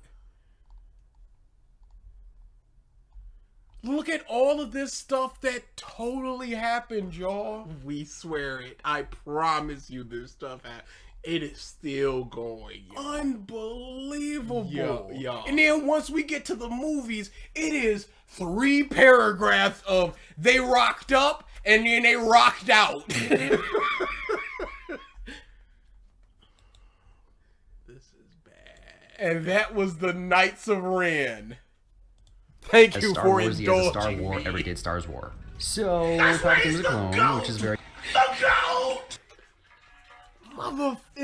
Knights of... This is like the Tournament of Power, where these big dumb mobs lumber up, and we just go, who is this guy? We go, Well, you gotta watch the What If Goku was... comic booky and campy, but still Star Wars. Evil persists because, of course, it does. What isn't Star Wars? Anything in Star Wars, Andor is in Star Wars. I still don't find Anakin's final sacrifice meaningless. They had peace for 25, 30 years. The Force Awakens midpoint seems to be the first. But that guy was ruling for so much longer. Yeah. You are taking out the potential for him to ever cause harm again. But no, you aren't. It was only for 25 years. This is the Final Fantasy XCOM stuff. You're only slightly getting rid of the problem instead of just completely getting rid of it. We have killed this thing. The person who is dying goes up to there before they beat Unalesca and going, we are going to kill Sin for the final time. This is the one. We don't know why he's coming back, but I'm him. And then Unalesca goes, no. And then you just have to accept that and then give that temporary calm. I don't think Vader was just like, and there we go for 20 or 25 years. He's just going, no, you are dead. And thus the universe is at peace. First Order's final rise to power with the destruction of the Republic. That ain't bad. It ain't great either. But really, in hindsight, it would have been more offensive that just another random dictator popped up into power. No, it's always been Palpatine. It's still the... Hey, how about... Snoke doesn't die, and he's just the guy. No? Oh no, it's just Palpatine. So cool. They continue the story, and you go, well, it's stupid for it to just be somebody who's not Palpatine. So of course we need Palpatine. Why couldn't it just be somebody that's not Why Palpatine? Couldn't it just be somebody? Because why couldn't Rey just be nobody? Because if you have all these... Triton A. Morris says, the Republic is only 5 fucking planets. And then they just blow them up and they just go, well, Rip Republic. They were all in a line.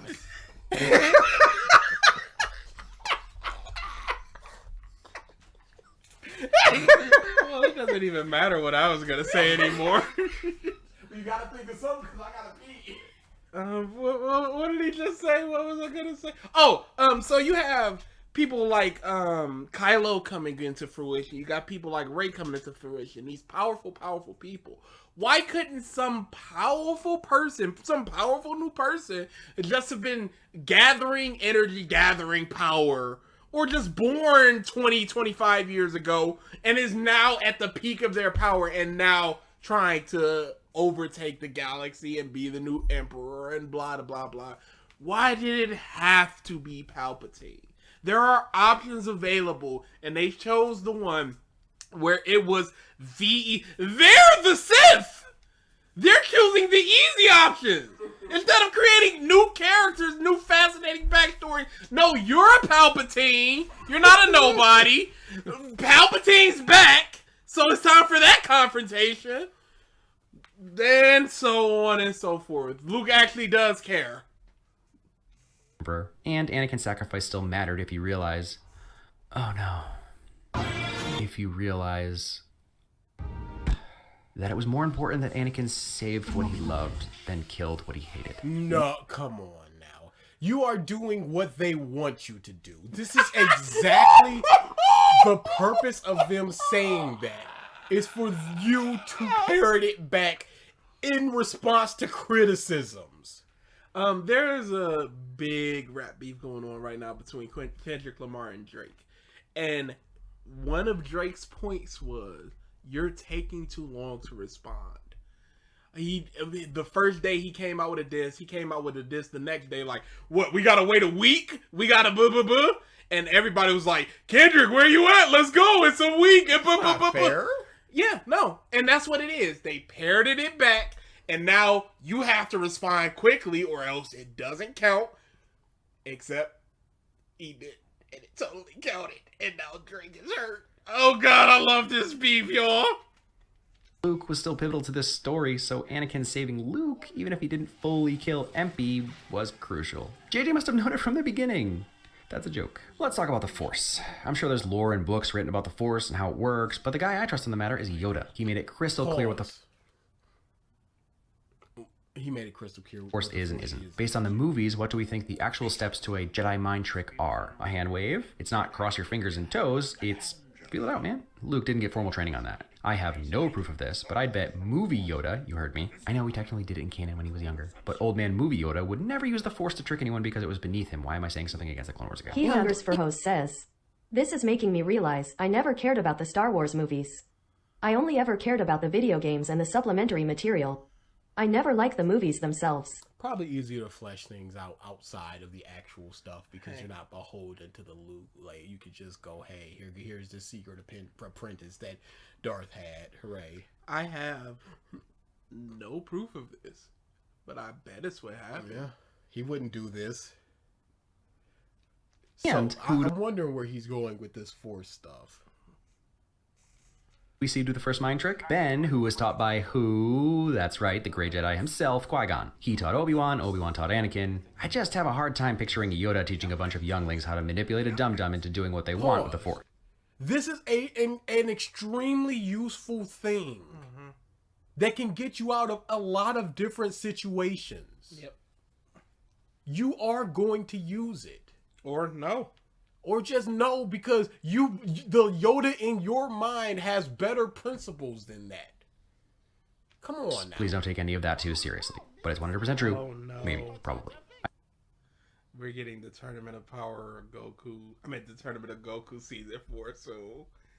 Because T23 was at the end of the last one, and it's probably going to talk about, hey... There's a thing that happens here. I also get that just saying Rey learned Force healing from the Jedi text doesn't really change what it means for the overall series. Qui-Gon could have used it, and it's one of, if not the main impetus for Anakin's turn to the dark side. The irony there being the theory that Sidious and Vader actually sucked the life out of Padme to heal Vader in a bit of an inverse healing. Oh, that's just called murder. But along the same lines as the mind trick, I have no doubt the Council didn't have Force heal on the curriculum. They were extremely repressive. Jedi weren't allowed relationships. It's believable. But if your master gets stabbed by a stronger Sith than you can handle, you are going to die if you don't have them. Yeah. How do you not... I don't think people in armies need to care about each other for a medic to heal them. Like, Sith, Jedi are essentially galactic police. So they rock up into a town and a child got their arm cut off. You can heal that child. You can Force heal them. Could you? Maybe. I don't know. I don't know what. Something would happen. Yeah. Kylo got stabbed in the stomach and surely his organs regrew. So I don't know if it would patch over or it would grow back. I don't know. Who knows? Doesn't matter. But all that matters is you can't tell me that it wouldn't be extremely useful. They have it written down. But it's just like, here is the instructions to do this, but don't teach it to nobody. So, I'm moving right now. I had no idea how many bum clothes I couldn't wear I had in my room. Can anyone relate? Oh, absolutely. DA, I'm sure, had to throw out many a shirt. I'm not throwing out. It's just they're just too big now. Not use many a shirt. I've tried to look for them in small. Some of them are just big discontinued. Cooked. A full feast. I love this shirt. I'm sorry, y'all. This is worthless content to y'all. This is hype. This is hype. I didn't even care about any AEW shirts. I just wanted this Tony Storm one. I'm surprised you haven't gotten a Christian. There weren't any good ones when they had a big sale recently, and there weren't any. I just wanted. I am not a bum. I just wanted this collab, but then I saw this bit and I was like, yo! Are there any prequels for a movie or shows that you guys do like? Yeah, gotta be. Probably. Shows or movies? Prequels. Movie or show. Prequels for movie? Prequels. I'm sure it's out there. Yeah. I'm not somebody X and Pearl. I love Pearl. Pearl is a prequel to X. Apparently Lucas said this was Ben using a mild Force heal on Luke, so I guess he learned the power in exile? I could believe that given that his master died in front of him. Why are you excusing all this? You just learned it in exile. But where? When? You just learn it, but it's in these sacred Jedi texts that nobody else in the history has used, but it's written down in these ancient texts that you need to read to learn, or be a part of the dyad, of course, but also you can just learn it in the middle of a desert in exile, but nobody else has ever done that before. Hey, this is the first video. It's cuckoo bananas. Even says he has training for him, and if there was anyone who went to the Jedi library and checked out a book from stuff that's not technically bad, but we're just not sure we should teach every Jedi section, it's Qui-Gon. So maybe he taught Obi-Wan once he was a Force ghost. Maybe he did. Maybe he did. Maybe all this stuff happened. Maybe this happened. And if all this stuff happened, maybe it's good now. And that's what I mean by making sure your experience is good. Just still man all the bullshit that happened. And what do you mean maybe shouldn't be learned and taught? Why would they Force healing? You can't just use, well, they're not supposed to have relationships, so why would they have healing? I don't know, maybe if you get stabbed? I'm sorry. I don't need to be in love with a doctor for them to heal me. Just fix my Must fall down the stairs and just go, well, rip, I guess. I don't know. I mean, he was the first to Force ghosted up. Either way, I know that a lot of you won't like this explanation, but also dyad. It's not a particularly... Is it an explanation or did you just say a word? It's crazy to just excuse all of this by just going, man, dyad. Nobody used it before, unless they did. Dyad. Right here. You can learn it, but then it wasn't supposed to be taught because whatever. How many situations in this movie would Force healing have not been incredibly useful? Doesn't matter. It doesn't happen. Interesting explanation, but other than the snake with some scratches, they only heal each other. Even Palpatine... But you can't let go of the snake and just go, other than that, it's just each other. But also, Qui-Gon probably healed Luke here, so you can just heal other people not part of the dyad, but that doesn't matter because maybe it didn't happen, maybe it didn't. But here's evidence of Qui-Gon Jinn being taught that, so maybe he did use it. But also, you can only do it unless you're the dyad, unless you're talking about the snake, which doesn't really count because it goes against my evidence. But it's only the dyad stuff. What the dude? You can't provide evidence and then be like, nah, that evidence don't matter because they can only use it on each other. Surprised when he went to dement them and they were something special. I like life itself. I don't expect to see Jedi passing objects back and forth. He's been winning? Oh yeah, this is a supplementary win counter. Yeah, he's been adding wins. Because now he's learning more about what's going on. And because of that, they're getting extra wins. I didn't know. Yeah, no. I'm sorry the ding wasn't excessive enough for you to hear it. Quite quiet. This, and I don't expect too much Force healing to be going on either. Man, this is in the weeds. But also, Vader's grandson finally got to do that thing Palpy promised Anakin was of dark side power, but it actually being a sacrifice. And it's good because of something that came before. Not because it's logical for the story to happen, but because somebody said something before where neither of these people were alive at that point, so they don't know that. This is purely for us, the audience, to make the connection for that. It's a connection and nothing more. It's not him learning about anything. It's not him reincorporating anything. Tridemy Morris says, the audience. He's been winning. He's always winning. He's making some monai. Is he? Does he have a Patreon? Oh, probably. Seems like.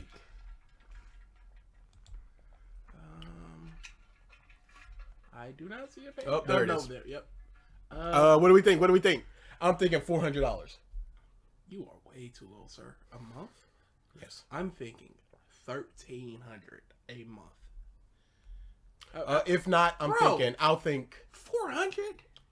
Don't matter. Hey, if we don't get the numbers, I'm thinking 300 patrons. Yep. I'm thinking.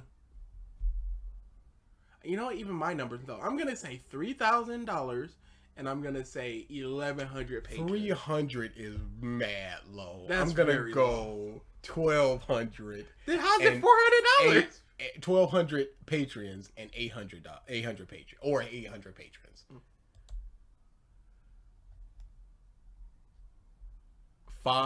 Almost 600 patrons. Okay. At least $600 then, essentially. I know, because you can just join for free. So unquantifiable to the max. Yeah, legitimate worthless endeavor. Legit worthless. part that Palpy left out, but also still ties in with Vader stealing Padme's life just an inverse, so do with that what you will. One more, since we're already talking about Space Ghost. It is my assumption that this is what happened. And that's a win. And it ties back into something that also may have happened. Ding.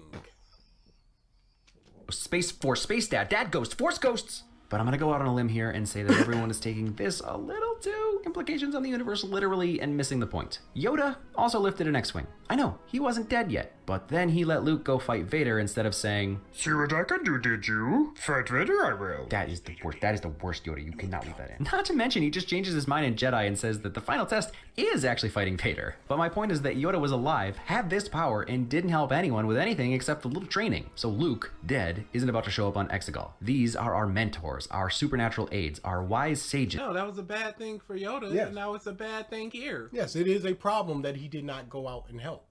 I don't necessarily remember. I don't know if it was just like, you got to do... Yoda was just like, you ain't ready.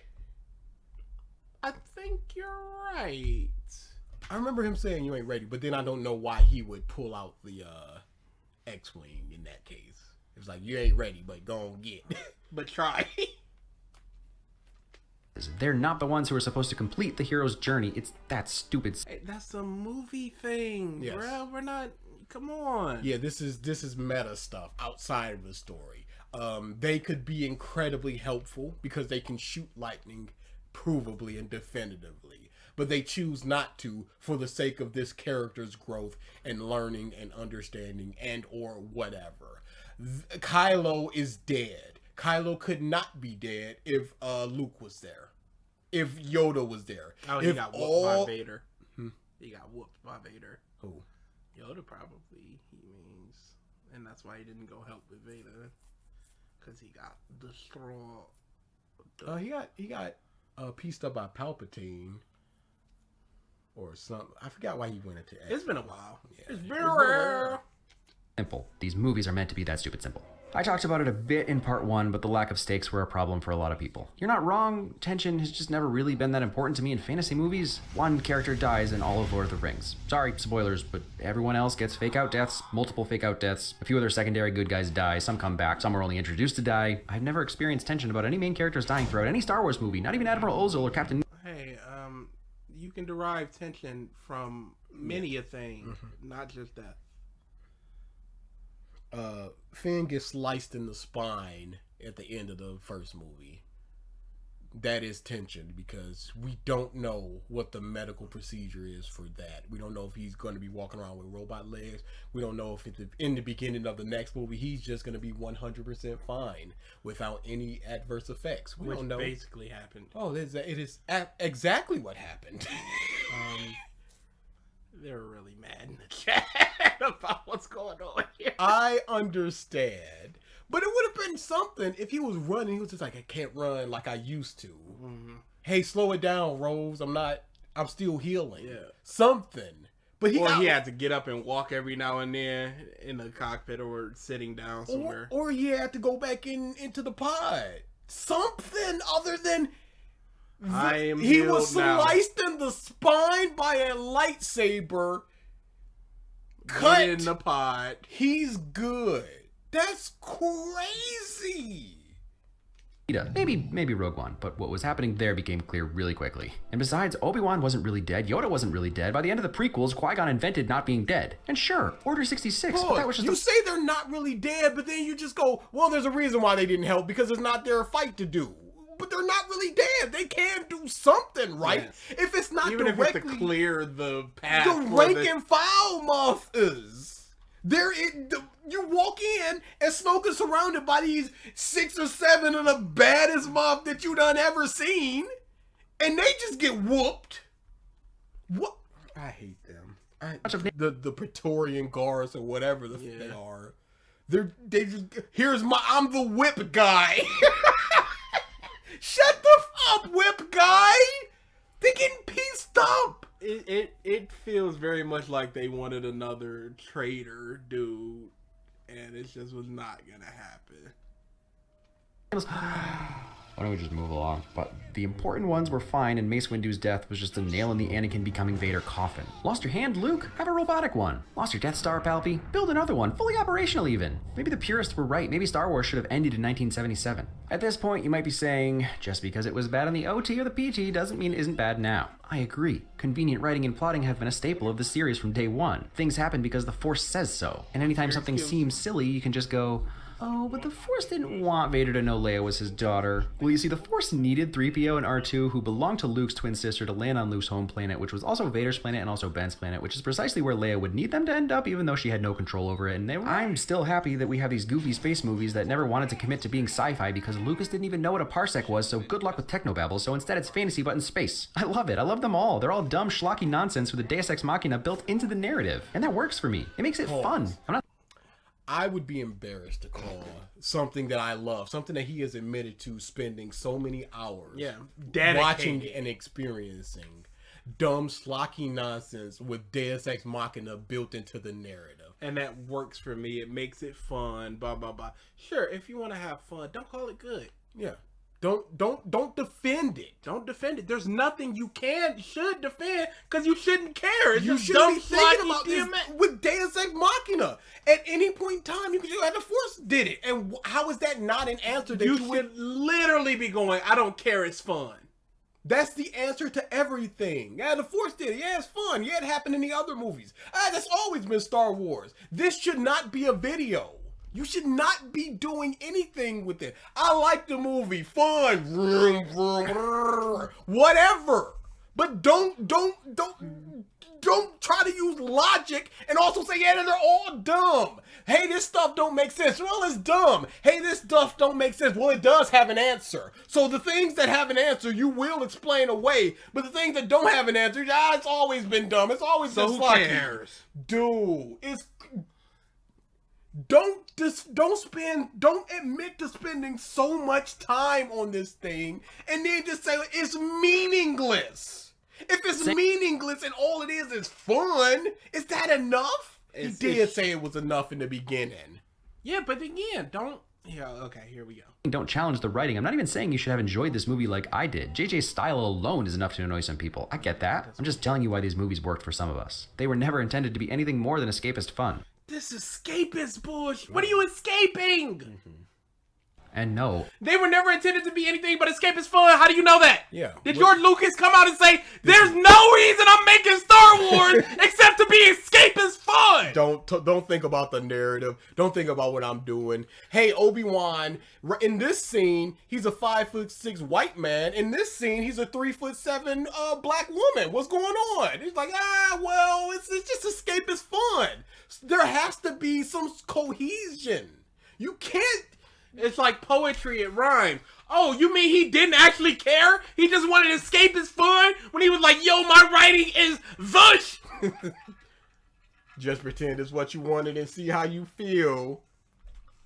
He sucks. Fun does not equal amazing writing objectively. Dude, it is. This guy is. And it's.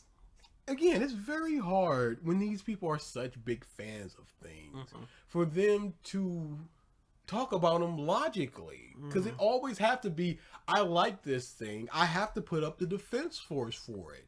I'm not going to defend Fishman Island like that. You say it's trash, I'm like, yeah, it's trash. It has a couple good moments, but yeah, it's largely.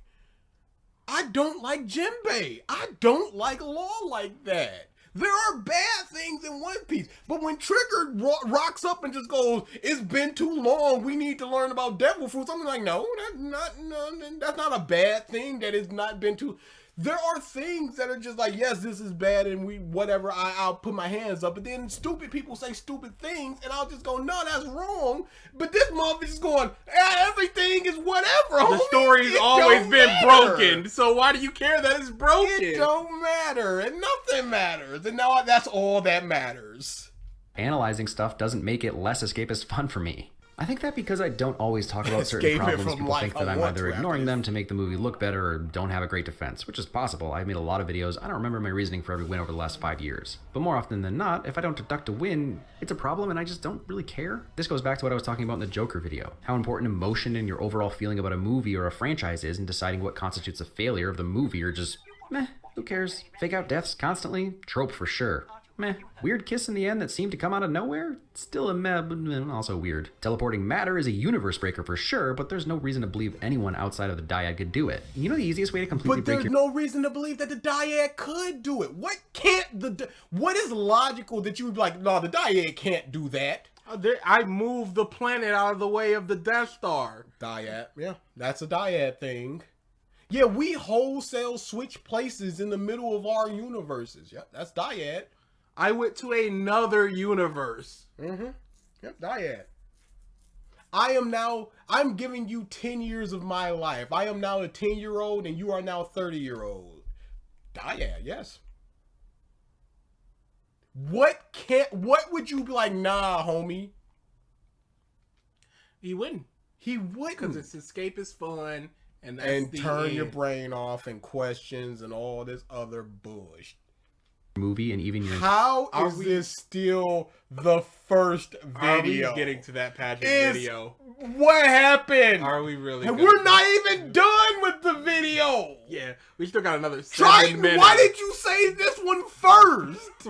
You knew what it was gonna happen here. Yeah, she sucks. entire franchise? I bet you do. It's used a lot. Sometimes very well, sometimes poorly. But regardless of how it's used, You know what? She couldn't predict that the go off on Star Wars as a whole.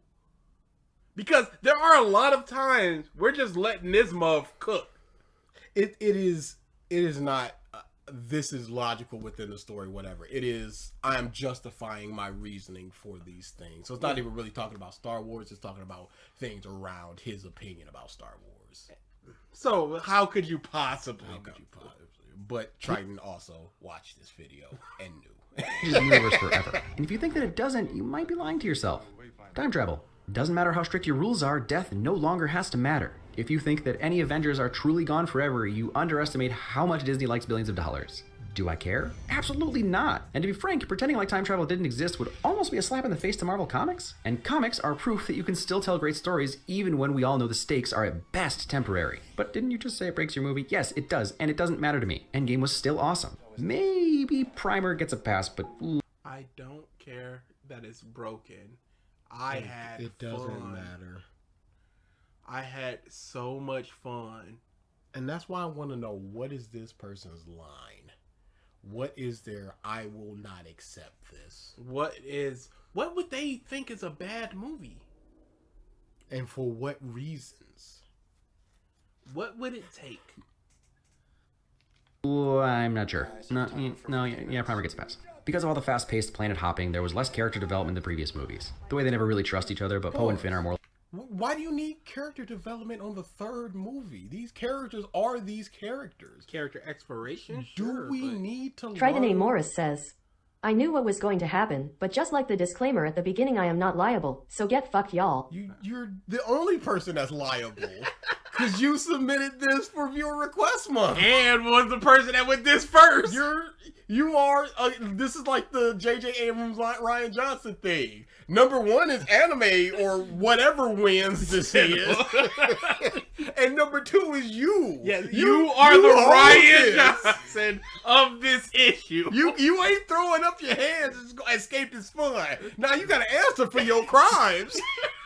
like an old married couple than people who are worried about getting murdered in their sleep. Rose Tico was never my favorite character, so in a vacuum, her lack of screen time wouldn't have bothered me, but knowing that she was harassed, and whether JJ caved to the mob or maybe she just didn't want the same attention again, it stings to see her pushed off to the side. It's a much more extreme example, but it makes me wonder what the real truth behind Jar Jar was. Did Lucas really plan to make him the ultimate Sith in the third movie, but just couldn't after the backlash? I guess we'll never know. But then we have Adam Driver and Daisy Ridley. John Boyega is great too, if nothing else, how he hides his British accent, and we already know Oscar Isaac is amazing. He's an actor who can act. He is a trained actor who has been trained to hide his accent, and he does that. He auditioned and was picked for this movie, and he is acting ding. Is it that easy? Is it this baby mo? 2146. Could you go back to the beginning to see how many wins he added? Because I wasn't paying attention. 2146, you said?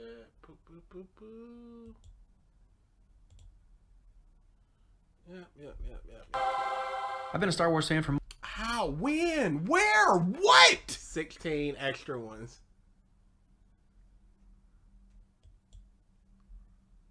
2146. He did ding, I believe. No, he did ding. It's just very quiet. No, he did it. He dinged it for John Boyega.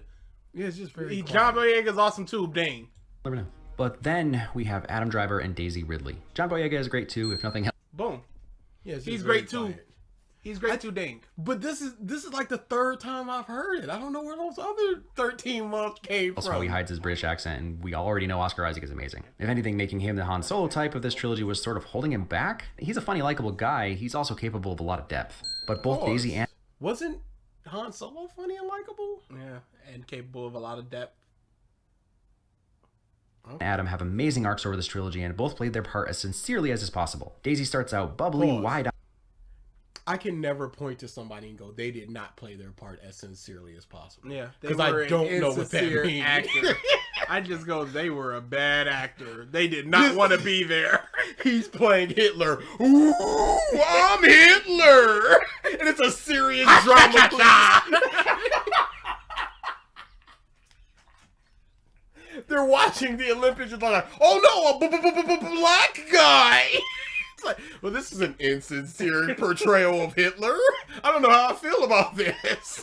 And then at the end, he's rooting for the black dude or some Jewish person. I'm just like, no.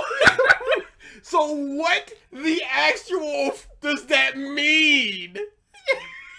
Like, Harrison Ford did not want to be here. No, but I don't think he acted insincerely. He just did what he did. He showed up, he did his job. Just a kid living in the shadow of great stories, wondering how she fits in. I'll never forget the first time I saw the excitement in her face about Finn being in the Resistance. In Last Jedi, after Luke tries to destroy his own legacy and crushes her spirit a tad, she's a little... I would have liked it more if there was a and this is very small and nitpicky, but he goes, get on the rock, cross your legs, and I'm like, why cross your legs? What is the purpose of that? If he would have been like, you need to be completely symmetrical, balanced, and the best way to do that is to cross your legs, that would have been to better fuel the force. That would have been something, but he just go, and it's a very small thing, but I was just like, why exactly? And you could just go, that's a basic meditation thing. But then we just have to go, okay, is that just like an objective thing that helps with meditation, even in this universe, thousands of years ago or in the future or wherever we are and whenever we are? It just doesn't make a whole lot of sense, but whatever. It's just, like I said, this is a very small thing that I noticed, and I was just like, it could have been improved by just going, it helps you get centered by being completely symmetrical the best way that you possibly could be, and that's by crossing your legs. Whatever, doesn't matter. Jaded and a little more stoic. By this movie, she's more reserved, but at times furious with anger. After all that, she still finds her way back to where Luke started, claiming the heritage she wanted rather than obsessing over what it actually is. Adam Driver's arc isn't as... What heritage did she want? She's now, I get to choose, and I choose. That wasn't what she wanted. Skywalker. That wasn't what she wanted. I have everything I've ever wanted in life. That's not what she am said. Rey Skywalker. If it was just about choosing who you wanted to be, she could choose that at any point in time. And I choose Skywalker. This was my goal. Arc complete, y'all. Sunset. You get it? The sun, it's just like Luke. Do you get? She's just pointing to the audience. You see, in this video, I'm gonna explain. It's like, oh my goodness, we're getting a YouTube video. This is what we call a callback to a preview. Oh, it's an after credit scene. Movie's actually an hour, but it's 2.5. Gradual, though Kylo does start off with a lot of the same issues. He's an unsure of himself bad guy, emulating his hero who he fears he'll never live up to. He's clearly a character with inner turmoil, even in the first movie, but almost yearns to be a generic baddie because those are the parts of Vader he idolizes. You can feel him hiding behind his mask. Even Snoke points out that he's torn. He's clearly angry and messed up from killing his father, but still sees Rey's inherent power and wants to team up with her. Killing Han, the thing that was supposed to... But this thing of just like he's killed Han and he's iffy about killing Leia. We don't really feel that because all we get from young Kylo is him sleeping and getting betrayed by scary eyes Luke Skywalker. And I love how in the beginning it was like, he turned on me, he's got nothing in his hand. He's just like reaching out. And he's got a sandwich, just like, I brought you some dinner, young. Like, oh no! Perhaps some warm milk to help you sleep. My dear goodness, it is all crumbling around me. Who could have foreseen? Kylo, you're going evil. That's what I said. I said, you're going.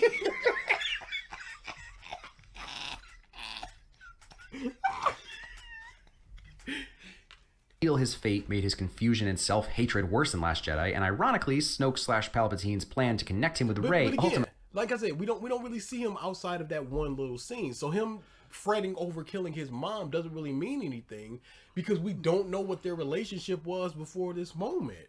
So him just, I need to accept my darkness. Does he love his mom? That was a big problem when Leia, quote unquote, dies. He never thinks about her. He never mentions her. There's nothing outside of the third movie show that care. To the point where it was just like, blow it all up, take no prisoners. I was like, does he know that Leia's in there? How would he not if he can feel her? Wouldn't she also try to reach out to him? Does he know and not care, or does he not know? And either way, it doesn't make sense because he should be able to feel her. So it's not like he doesn't know. You can't be clouded so far by that unless you are, because he couldn't feel that Luke was just not right there. So it just doesn't. I don't know. But did he not feel Luke was right there because Luke was a ghost? He just felt like energy. Yeah, so I don't even know if he knew that his mom was alive after they blew her up. Going in a completely opposite direction of you, why would, after knowing that Kylo Ren's soul is conflicted, Snoke/Palpatine still want them connected? Because Rey is a light side person, and there is a chance that Kylo might turn to the light side because of what's going on in this moment. So why would you not sever that connection? And the connection itself, it can be done by anyone apparently, because Kylo was just like, he doesn't even know that we're a dyad. Yeah. So he just connected two people. So the connection can be made between any two people. And he legit just goes Luke. So he sees like Luke there. It's just because he goes, I can only see you. And then he's like, Luke? It's not about to be a 5-hour stream. It's going to be a lot shorter, maybe, possibly, potentially, because this went way too long. Because Star Wars stinks. It stinks. It's such a bad series. It's not. And I don't care. Not Star Wars, the sequel trilogies. I'll say that. I don't really know. I don't remember too much about 1 through 6. PT. But these 2 movies, I'll even say 2 movies because I don't remember too much about Force Awakens. These 2 movies stink.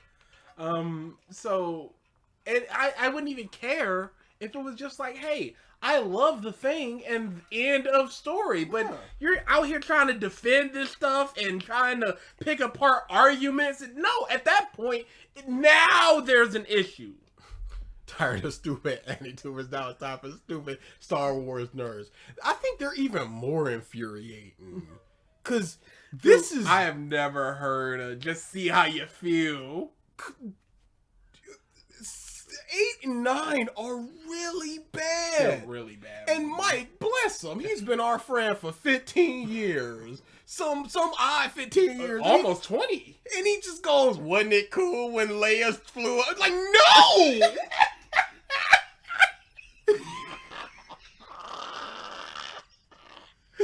And I love Mike because now Jay he's says, realized we could be watching the Tournament of Goku instead of this. No, we can never watch that. That's dead. Because he realizes now he has learned to separate, and I'll go, Mike, this is, and he's like, yep, but I love it. Mm-hmm. It's so hype. Yep. And there's nothing I can argue about that. It's like, I loved seeing Godzilla do the big blast. I can't go, no, you didn't, Mike. Like, he understands now. And he accepts that, yes, you're going to call this but I love it. There's an alternate universe here where Rey accepted his... I don't give a shit about some alternate universe. I care about the movie they gave me. and they gave me feces. Quest and they benevolently ruled the galaxy like the Odd Couple. No, Ben, we don't need to blow their planet up. Let them unionize. Yeah. What that is called fan fiction. Go out there and read Lily Orchard's in two traumatized lesbians finding each other, and you'll get an alternate take about what happens when they do whatever or whatever, and somebody's there. Yeah. Oh, this month even stronger than Kylo. Is she? Isn't it awesome that she just kills this dude? Okay, Lily. Sam, and he goes full kill the world scorned lover, to the point that upon hearing the Emperor is back, he goes to kill him. One thing I found interesting is that the Emperor actually allowed him to achieve Anakin's dream of being supreme ruler, first with Padme and then with Luke, for like a hot minute, and then pulled the rug out, and then a physical death of Kylo of sorts and some love brought Ben back. Oh. I know. Are you saying that this is Palpatine doing some grand irony of, I'm gonna let you do what your grandfather couldn't to become? Yeah, because this is funny, and he's just chuckling to himself in his arena of spirits. And how do you kill Kylo Ren within being a Solo? It's just you show him dude. Love, and then he gets his self-forgiveness, and now I am once again Ben Solo. Him throwing the lightsaber was him forgiving himself and everybody around him and killing Kylo Ren. That was the symbol of, this is Kylo Ren. I won't need this ever. And then he just goes into that mug unarmed, except for with a blaster, against apparent Force users like Vingar. The biggest and best Knights of Ren. Hey, hand me that weapon, my guy. I am Ren. You understand this, correct? Y'all work. You got my name on your chest. Oh yeah, I forgot about Lily's 480k word fanfic. So many fucking words. Hey, almost too many words, I would say. I'm telling y'all this now. Don't promise something that involves me. No, okay, thank you. We're going to read it like one day. I will read that entire thing, and I will report on it. Bless you. I promise you, one day I will. Couldn't be me. Couldn't be.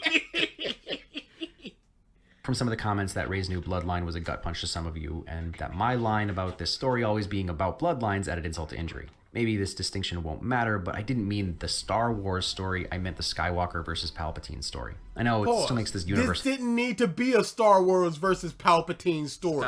Skywalker. It didn't need to be that. It made it that. And then, therefore, you can be like, now it makes sense for the bloodline stuff. No. Feel closed off. The way I see it, bloodlines only matter when it comes to power level. I truly did enjoy the idea from Last Jedi that Rey's parents were no... Does it? Because isn't Ahsoka pretty powerful? Yep. And who is she? Yep.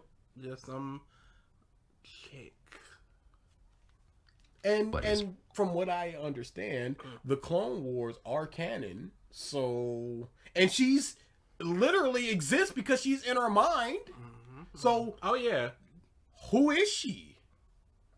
If she was worthy enough to be trained by top 5 Jedi of all time. And again, who were the Skywalkers before they were the Skywalkers? Everybody has to start somewhere. I was about to say, I don't want somebody in the comments being like, oh, actually, Ahsoka is the granddaughter of the Grand Empress, whatever and then I just get blown apart because of my lack of Star Wars knowledge. But I said in my video for that movie that I would be fine if it was undone, and ultimately I expected it to be. I personally see abandoning your evil bloodline as a step beyond having nobodies for parents. So much of Last Jedi was about Rey slipping to the dark side. Even though Vader was who he was. But she never did. She was offered not a light side, dark side. No, she was offered a clean slate directly in the middle. Whatever, we make our own path. And she said, that's not good. No. She was not going to the dark side. For obvious reasons. For obvious, literal reasons. She took the Jedi books. Why would she be like, it's Sith time? Yeah. Let me grab these Jedi healing books. She's horrified when she does lightning. She's just like, I envision myself standing next to Kylo on the Sith throne. I don't want that. This is not her path. She rejected that like 45 minutes into that movie. Stop with that. Argue that the Skywalker bloodline is actually a light side bloodline. Saving the galaxy when you're the descendant of nobodies would be easier than the descendant of the evilest dude to ever evil. I'm sure there's EU stuff about Sheev, but that dude seems to have been born evil, and those would be harder genes to overcome. So when Rey chooses her mentor's bloodline over her genetic one, even though it is another powerful family, it's still the answer to her life without a home. The truth is, she's still just... Where's her home now? Who's her people now? She is the last Skywalker. And it's not simply about...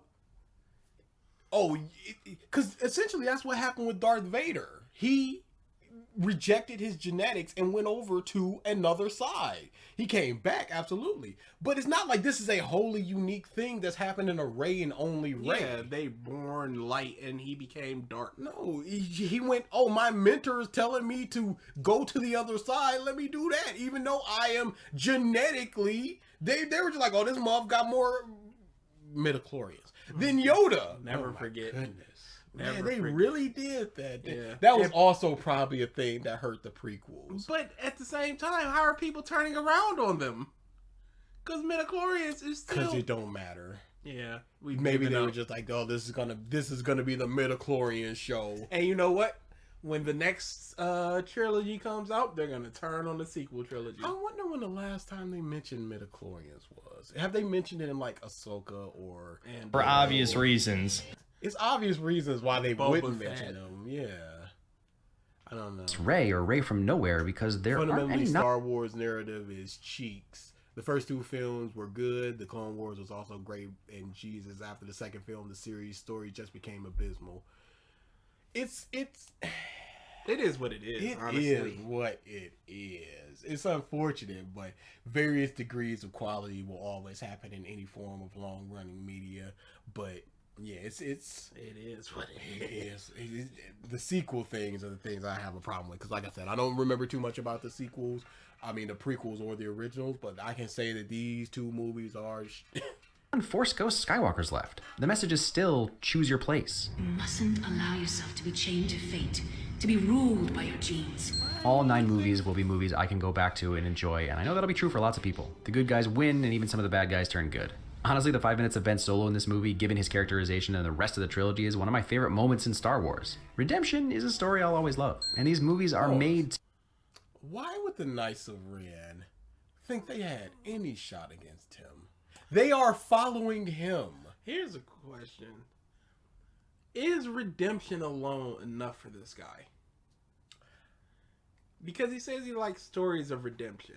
But he doesn't say, I like stories of redemption that are good. Just redemption is the positive. It is in Star Wars. So... That. No, you can't. Because it's in Star Wars. Make you feel things. I wish this generation got to like Star Wars in public. I guess it was nerd stuff in the 70s and 80s too. He wishes they could like it in public? Feel things. I wish this generation got to like Star Wars in public. Why do people feel like Star Wars fans would be ostracized if they went out in public? Now, fairy tale fans absolutely were, because DA wasn't even a fairy tale fan and he got ostracized. But I doubt somebody wearing a Ben Solo whatever shirt is just gonna be like, oh my god, what are you doing? When I went to take Chris to work, I got out of the car to stretch my legs, and somebody just went, yo, I was wearing my Star Wars shirt that just says Star Trek under it. Mm-hmm. Somebody went, nice shirt. It was just, oh, boo! Yeah. I saw some dude wearing a Luffy wanted shirt at the gym, and I just went, nice shirt. Moms can wear wrestling shirts, they can wear anything. Yeah, I don't think that they are not allowed to like things in public. I guess it was nerd stuff in the 70s and 80s too, so cool. Yeah, people love Star Wars. That's why there's so many shows and things. We're literally doing this on May the 4th. Every news cast, May the 4th be with you, because I'm 20.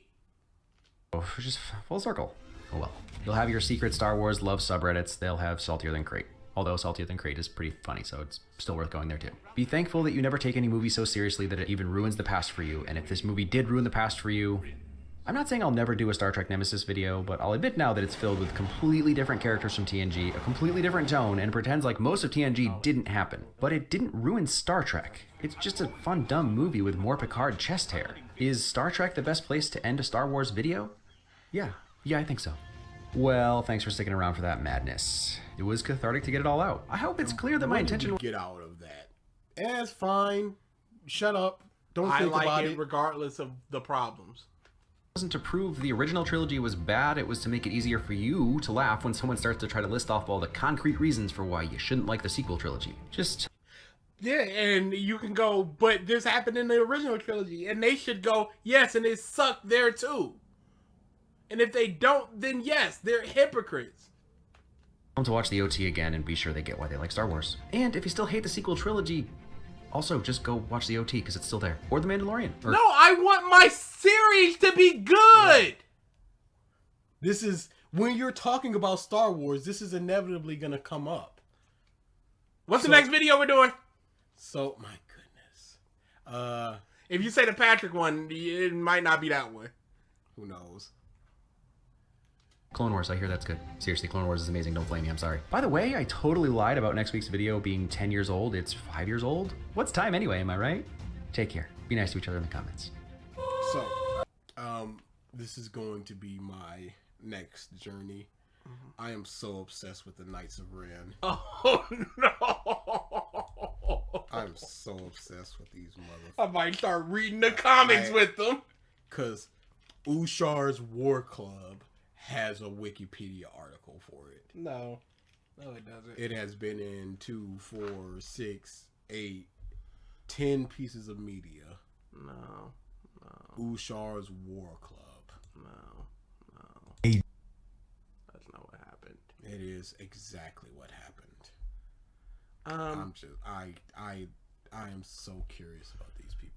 So they are awful. We're on this one, but there's also this one. What a bum. 13 minutes. Since we're probably gonna cut out that movie Bob one. Patrick Willems.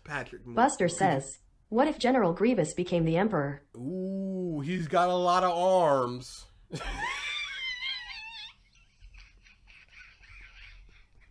That's all I know about him. Could you skip into like the middle to see if he's just going, ooh, good. His power is gone. His influence is gone. Like a dictator who was executed by his civilians. I'm good. Details-oriented Star Wars viewer. By that I mean, I've never been one to really get that excited about a new lightsaber or ship design, or even new armor design. Connections don't make me jump for joy. Learning about...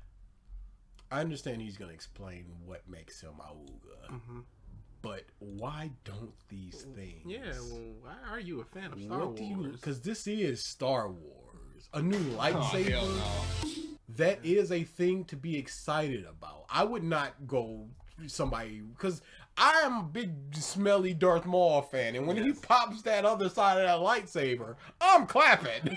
So you would think that that is the thing you'd be excited about, unless he's just going, it's about the characters, the connections and stuff. But he say he doesn't care about the connection. What the? Yeah, listen. Even new armor design. Connections what if Star don't make Wars me jump. Edition, we don't know enough about that to be like, oh, this is a big change. A new lightsaber or ship design, or even new armor design. Connections don't make me jump for joy. Yeah, I don't. Okay, let's listen to him. Learning about where people came from or who made what, that kind of stuff, it's icing on the cake and a lot of people love it. I don't like that he's clearly not talking and dubbing it over. Oh, that's 100% what's happening. Or he's talking and he has a script and he's mimicking the script later in post. I don't like it because it doesn't necessarily match up. His movements feel forced. So what Twisted Metal has Samoa Joe as Sweet Tooth, but it has Will Arnett dubbing his voice. So you just have Samoa Joe just kind of doing mimicry for what feels like should be the emotion, and you can tell so many times in that series that you are clearly not saying the words because your emoting is not matching those words. It's just the disconnect. he's moving like he's mimicking talking and it just feels very performative. And yeah, some of it's fun, sure, but I am way more over. I know he dubs it over because the mask and everything, but it just feels like he's not really talking, or it's just very weird that he wouldn't just say it and have natural arm movement. It seems over exaggerated to the point. It just doesn't feel. It's weird. Yes. I don't like it. Yes, Sweet Tooth and Twisted Metal is Samoa Joe.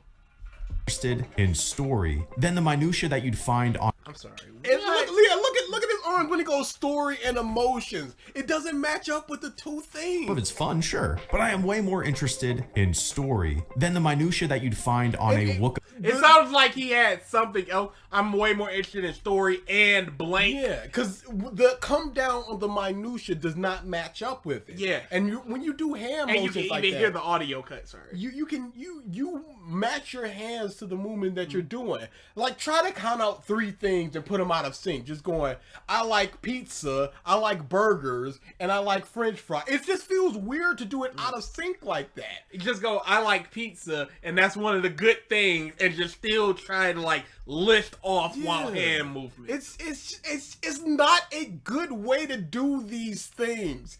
It's weird and it sucks, and I don't like it. If you don't want to show your face on camera, don't be on camera like this. Or just sit down, don't emote. If you want to have the gimmick of the mask, do it better. You know the script. Why wouldn't you have the audio? You record your thing, the audio playing over it, so you can match up more. At least it feels better. Cause he's just doing his hands like there's 5 things he's about to list off, and he's listed off one and moved on. Sure, but I am way more interested in story than the minutia that you'd find on a Wikipedia article. Oh my god, that's gonna get so misconstrued. It's why I wasn't upset about the Holdo maneuver like some people were. It breaks the laws of the Star Wars universe. But how did it make you feel?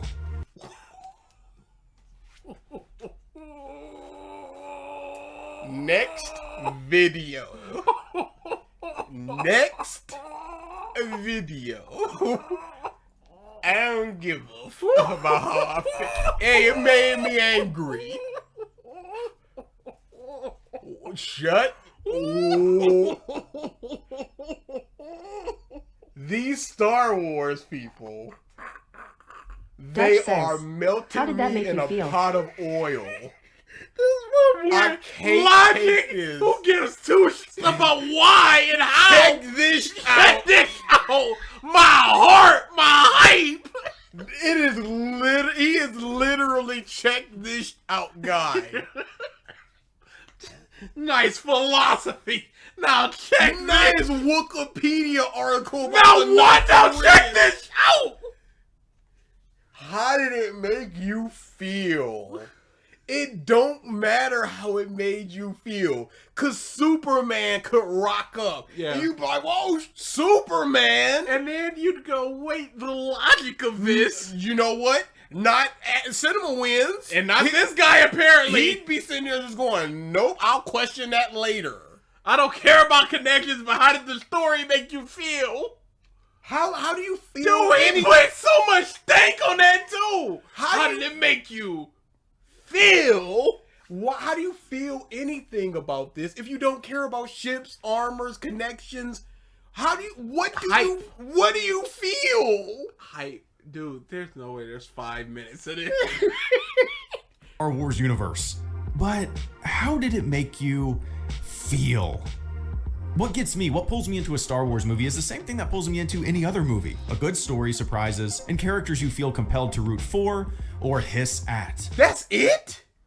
I couldn't begin to. That is an insanely low bar. Yeah, what is the failure of a movie for him? If you don't care about all those other things, you don't care about connections. A story, he didn't even really say a good story. He said a story with good surprises. So he wants a slightly unpredictable story with characters you can root for or hiss against. This is terrible. These stars, I can't, man. What does it do to people? Feel equal great story. Oh, the boy. What gets me, what pulls me into a Star Wars movie is the same thing that pulls me into any other movie. A good story, surprises, and characters you feel compelled to root for or hiss at. I would take a good story, surprises. Yeah, that's what I was gonna say. Is it a good story, surprises, or a good story, comma surprises? And he goes, what I'm looking for in a Star Wars movie is the same as I look for in any movie. So that is your metric. It's essentially those two things, absent of. Yo, he Triton Morris says, you know DA's shook when he pulls out the MAAN. He legit took off his headphones. It's just lines like that and just things like nuts going thematic opposites where you just go, you're not a person. People don't say that. This isn't a thing. Shut up. a movie like The Last Jedi over a movie like The Rise of Skywalker every single time. And it's worth contrasting. They're very different films. To me, The Last Jedi is a very emotion and story-focused film, and The Rise of Skywalker is a very details-focused film. A tweet Ryan Johnson sent out nearly 2 years ago kind of sums up my thoughts very well. Quote, "For me, TLJ 100% distills what the spirit and heart of Star Wars has been in my life. But yes, it is personal. It's a certain point of view, and it has to be. Originals were personal for George Lucas. That's why they're alive. Star Wars films will truly betray the heart and spirit of the originals if they lose that and become soulless, clean homages." Close quote. Star Wars films will truly betray the heart and spirit of the originals if they lose that and become soulless, clean homages. Perfectly said. I do not want soulless, clean homages. What does that mean? Why are you agreeing with him? I don't know. Is he saying The Last Jedi? I mean, the Force Awakens? I mean, The Rise of Skywalker? Is that? I don't know what he means. Maybe Rogue One? Because that's a very... People said that The Force Awakens was essentially A New Hope in the many of the story beats. But I don't think that he would on Twitter be like, hey, yo, that last movie sucked. My movie is the Star Wars movie. Do not want more of the same? What makes a Star Wars movie great? Why do you care? It's the connection to the characters mean nothing to you. This is crazy. What does this man care about? It can't just be those two things. I root for characters. I refuse to believe. Okay, even if the Rise of Skywalker was detail oriented, did it have those three things you look for? Surprises, a good story, and characters you can root for or against. If so, how could you ever mark it as not a good movie? Clean homages. Perfectly said. I do not want soulless, clean homages. I do not want more of the same. What makes a Star Wars movie great? That's an impossible question to answer, but to me it isn't the bells and whistles, the flashes, that of course adds to it, but a Star Wars movie is made great when it takes chances and doesn't rely on callbacks, connections, obvious directions. It is made great when it avoids mulching over the same shit. It subverted your expectations, so Last Jedi is good. What Star Wars movie other than The Force Awakens can you say that to? What didn't introduce new things? What is a bad Star Wars movie for the reasons that you gave to you? Stormtrooper zombies can't be a thing. They are. Get woke. Idiot. Dude, one of the cleanest woke bars is from Atlanta. Just go, you made that word, all words are made up, stay woke. It's so flat and just matter of fact, stay woke.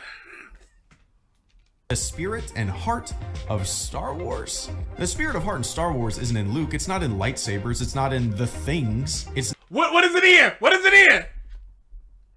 What's the heart of Star Wars? The world. Okay. I got the world. What's in the heart of Star Wars? This man is not cooking. I'm gonna go. The battle of light and dark. It can't be the feeling that you get. That's what the heart is. Us, hope, Banned. Gone. Forever. All of these are bad choices. All of these fantasy somehow correct. The spirit of heart in Star Wars isn't in Luke, it's not in lightsabers, it's not in the things, it's not in lineage. I would argue that it's not even really in what came before. The spirit of Star Wars is in the intangible, pushing the boundaries, keeping an audience on its toes. Crazy. What? Crazy. What movies do not do that for you? What do you think is not keeping the audience on its toes? And I don't even need to be kept on my toes to have a good movie. I don't need to be kept on my toes for a Chucky movie. I love Chucky too. I wasn't at the edge of my seat or the surprises. What movie is just like, I'm gonna beat that guy, and then they beat him in one shot, and there's no tension in the fight, there's no strategy. What is this thing Try the that name he's Morris talking says, about? Bet it all on black and it came up red. A llama rocked into the casino and on the table. See, like I said, also how was keep I in mind supposed to know that was gonna happen? Bet it all on red. They pulled out a deck of cards. The spirit of Star Wars is found in story. What are you even talking about? You're just saying words. It's not about anything. It's about everything. It's about what? What? It's about story. This month is just saying whatever. The heart of Star Wars is story. What? Hey, the heart of Star Wars is conveniently the thing that I care about. The heart of Star Wars is story. But how did that not logical thing make you feel? This thing in the story that I have to think about?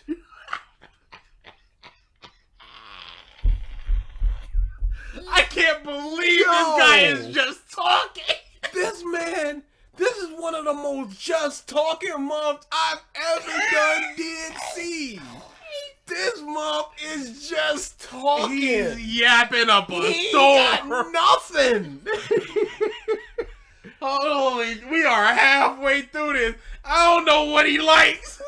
I'm gonna have to watch this again. What is he talking about? What is blood waffling about? The Star Keeping Wars the audience on their toes equals speeding up the pacing of the story. What does he mean? Keeping the audience on. Dude.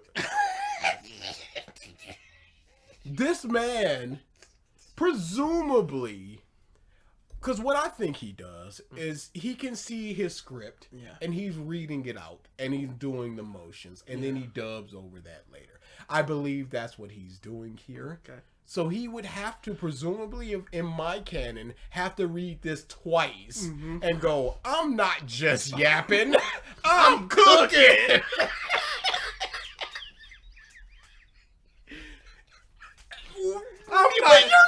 I'm not just stirring a pot. This is a feast. Now, this mom just got a pot on high and he's stirring air. That is smoking. It is. The fire alarm is going off. Smell that flavor. That's what this cook is about. That's what cook is about. I can't wait to see how this meal makes me feel. Cook. But how did you feel when I was whipping it up? toes. The spirit of Star Wars is found in story. Did the Star Wars prequels continue the spirit of Star Wars? I mean, shit. An entire generation argued for a very long time that they did not. But, you know, they did. Because they pushed the boundaries. They created something new. What is it? Is it about story? Is it about pushing boundaries? Is it about creating something new? Can you just create something new without pushing the boundaries? Palpatine's back, and that's not new, so that's why he doesn't... But he doesn't care about new lightsabers and ships and armor. Yeah, but... What's the new stuff that he cares about? There's a new bad guy, and it's not the bad guy we know. But it is! Yeah, now it is. But it wasn't before, and that's why I appreciate this, because the Rise of Skywalker is just Palpatine. It's the same and it's different, but it becomes the same. And even if it wasn't, and it was just the same different, it'd be good anyway. So it's good if it's the same. It's good if it's the same difference. It's good if it's different, and it's all good anyway because it's Star Wars and it's about the story. Explain yourself, you baby. We're far past explaining himself. He's a baby. They created an entirely new definition of what Star Wars could be. What is Blood talking about, yo? He is just talking. It's an April Fool's joke to see how much he can just yap and how much people will clap. February 14th. Valentine's Day. Wait a second. How did it make him appreciate Rise of Skywalker more? He's got 2.5 minutes. No. Rise of Skywalker made him appreciate the Last Jedi. Whatever because he's about to talk about Palpatine. He's going to talk about all these things that were broken in the Last Jedi that were quote unquote fixed, and they just, oh, Luke's back and he's playing the Yoda role. Oh, Palpatine's back and blah blah blah blah. Rise of Skywalker made me appreciate The Last Jedi more. I liked Star Wars Episode 8, The Last Jedi, when it first came out, but over the past few years, I've grown to love it. Shut the f up. And now, since it's my 4th favorite Star Wars movie, it is unique. Yep. The concepts it introduced are fantastic. Yep. It takes chances. Yep. It's not a run-of-the-mill or predictable. It's not a run-of-the-mill or predictable. It's not a run-of-the-mill or predictable. It's fine. He can't type with the helmet on. For the franchise to remain fresh and innovative. No, inventive. Inventive. Okay. It needs more of that type of storytelling. I'm ready for more Rian Johnson. No, you're not. Why would anybody, if this is, who would, he wrote a book, and I hope that it is doing well for him. It is no longer available. I'm sorry. It's done too well. We can't keep printing for these the broken look. We can't keep printing these. We're killing the environment. We printed too many books. I'm sorry. You can't have it no more. And for that, I appreciate them. I would take a movie that doesn't really hit me as much as I was hoping that it would hit me, but it tried new and interesting things over a, as Rian Johnson puts it, a soulless, clean homage. The Rise of... That hit you hard? Why does it have to be either or? It can be both. Why can't it just be, yo, it's not a homage, soulless movie. It's just a pretty good movie. Why does it have to be, this is, but it tried new things. Palpatine Force grew a 4th arm. And that's cool, because the Force can now do that. Skywalker made me appreciate The Last Jedi even more because of this. That's fine. I'm sure it's probably on eBay or something. I also just have a deep-seated philosophical belief when it comes to creativity, even creativity in Star Wars. I do not believe that an author, director, writer, whatever, I do not believe they should be hamstrung with what came before, or feel the pressure to follow maybe they should, if they're making the 7th movie in the 3rd trilogy. Maybe they should care that Luke's sister is Leia. Okay, so the link changed. Sorry about the mess. A Star Wars fan's journey through YouTube, fandom, social media, fatherhood, and life. Shut up. But maybe they should care about these things, because you're not telling your Star Wars movie about some off-the-beat planet that nobody's ever heard about and Luke has never visited. You are telling the story of Palpatines versus Skywalkers, and you need to pay attention to everything that's come before. You need to think about what's coming in afterwards. You can't just be like, I'm making my movie now. Whatever, everybody's got a Force meter. Swinging the lightsaber, that takes 1 Force meter. If you hit 0, you're dead. RIP. Predictable path, or outside pressure from fandom. There is no one way to take things. There's no one way Star Wars has to be. I want to see what they have to make. I want to see what their vision of a Star Wars movie is. I loved Luke in The Last Jedi. If they do their vision and is new and innovative, it can't... story be, it can have whatever story, because you're not talking about if this is logical or whatever. You've already thrown that out because of how does it make you feel.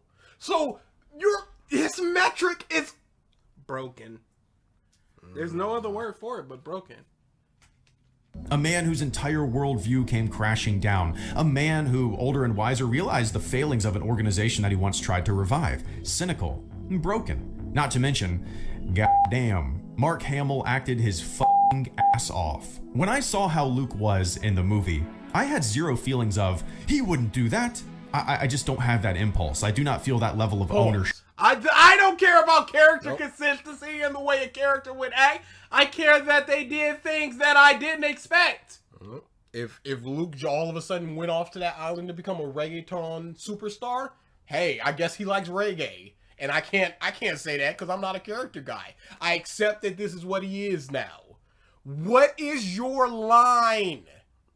What cannot happen here where you're just like, well, this is new, but he can change fundamentally off screen from the character that we've seen for 3 movies. For a whole nother movie, people were talking about this is who Luke is. That's building him up, his personality, what he's gonna do when he comes back. And then in the next movie, he ain't none of that. And you're just like, yep, that's fine because I ain't that's not fight. That's not what I'm here for. Go back to that. Cause that's crazy. His fucking ass off. When I saw how Luke was in the movie, I had zero feelings of, he wouldn't do that. I just don't have that impulse. I do not feel that level of ownership. I do not believe that characters need to be unshakable statues who remain the same idealistic youngsters that they once were. No, but if they are, we should see how they got to this point. Yes. We should understand that. I don't think that just because your whole temple up because of something that you did, because you were stupid, even though that's something that you should not have done, you should just off and let your sister die. I don't think that that's what it is. If it was better told, absolutely, we can have him turn into this. But it wasn't. This wasn't the character based upon everything that he's done before. This is not how he would react to that. And that's what a lot of people had with the issue with. I just don't. And when a character isn't what they once were... Breast milk saying it's, I saw that. It goes on for a lot longer than I remember. Because he squeezes it, he drinks it, he grimaces. It goes to Rey, it goes to the thing, and then it goes back to Rey, and she turns away. I'm like, it's like 30 seconds. Cut this. Oh, yeah. Don't cut that. But cut Finn explaining what he was gonna say. Don't cut that. Jesus. We're in a whole different I know. And it wasn't even the same movie. Set me off. I am not, I'm not in their head. I'm not kneeling before an unchanged painting of what once was. I'm taking a ride on what is. This guy sucks, y'all. Star Wars fans suck because they are just shrug shoulders, accept what's rocking on. What's here right now. That's what I'm saying. What's the issue with the prequels? If you're just all this just going literally, I don't care if his character changed because characters change. But were a lot of these people's fans of Star Wars during that time? Were they a bunch of kids? Mike was, and he Triton A. Morris says, don't cut the milk drinking scene, but cut Luke's reaction to hearing Han's death MOTHERFUCKER. Nuts! He's just a scene. Where's Han? Cut. Like, you could have characterized him as going, man, Han probably went out in smuggling something or in a star fight just like him. I can only imagine. Man, it's like, oh no, he was killed by the person that I trained? Oh, whoops. Maybe we could have seen that. And I know that's why I don't want to train muffs. Especially you. You ain't even try to resist the dark side. You was in that big all up in that butthole. But I know there's a deleted scene, but yeah, it's not even all that good. When I saw Luke in TLJ, I instantly loved it as a creative decision. It is way more interesting to me than if he took his lightsaber and said, I am Luke Skywalker. I will restore the Jedi Order. I don't really like the Rise of Skywalker. No, and again, it's not a light switch. We get this or we get that. He could have just been like, I am here for a reason. I'm not strong enough. I'm not mentally prepared enough for this. There's this big gold muff in a chair that I don't want the smoke from. I don't want no smoke. I was going to She's just going, what? Yeah, don't worry about that. But he could just go, I am preparing myself for the battle ahead. This place is chock full of Force juice. I know people is dying out there. And the books. But this is to prevent it from happening in the future. So people will die now so that people will live in the future. Give me a month. And then even then, she can go, Han's dead. While you're sitting here waiting for whatever your sister's out there fighting, she can die. And then he does prematurely goes there now with the Force Ghost and all that. And like, I could have lived if I gave it up, but my sister about to die. I'm not about to let that happen. So now even that makes sense. But no. It is either this or I'm Luke Skywalker. It's go time, Skywalker. But the Rise of Skywalker doesn't bum me out like The Last Jedi seems to have bummed out so many people. You know, it is what it is. What's next?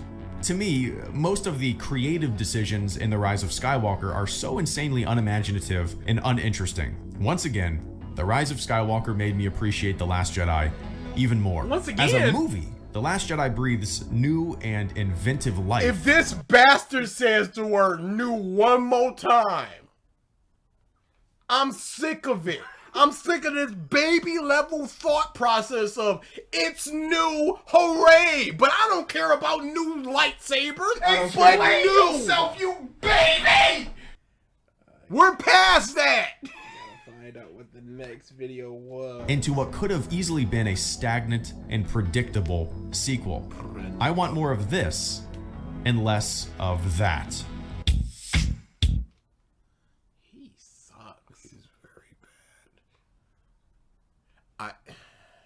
The gimmick of the Greedo mask is lame as well. Yes. Are you allowed to advertise? Yeah, that's copyright. I don't know what that self-public, because that's clearly just a stormtrooper mask. Mm-hmm. I don't know. And it says Star Wars, and it's about Star Wars. Meme Spice says, hey, do you know that magic and zombies exist in Star Wars? Why does magic and zombies exist here? Yo, Star Wars is a terrible series. I'm so glad this was not the thing I jumped in. I am so happy about that. You know what? It's crazy because I wonder what, if I was this type of person, I wonder what type of thing, what piece of media would have made me become a person like these people. I can't imagine One Piece, because One Piece was like the seventh thing. I was just like, I fucking love this thing. I'm not looking at Can we watch What If Deku Was Trained by Yoda since the Star Wars stream? Maybe maybe a smidge of it since we're not doing that Patrick Williams. Maybe. Hurry up, piss man. I'm taking a Duke. I'm not taking a Duke. My phone is dying. Man, you definitely wasn't taking no Duke. You'd be gone, though. You could have just used my cord. Your cord sucks. No, it's not. Does it not suck anymore? Because you were just like, oh man. No, it doesn't suck anymore. I gotta wait 8 hours for this to charge to 3%. Yeah, no. It's Yo, you actually got an actual. Yeah, no. And a long one. Yeah, no. I fixed all of those issues. But did you say, I'm glad I'm not. It's about this what happened. And it's would you rather have a hour and a half ride to a Kroger? No. All right. You got it, bud. You got it. Yep.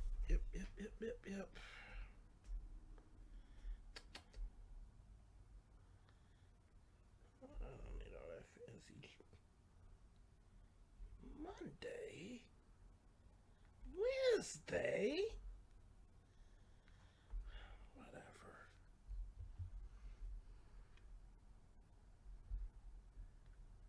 We shouldn't be gone anymore. We should be back fully again.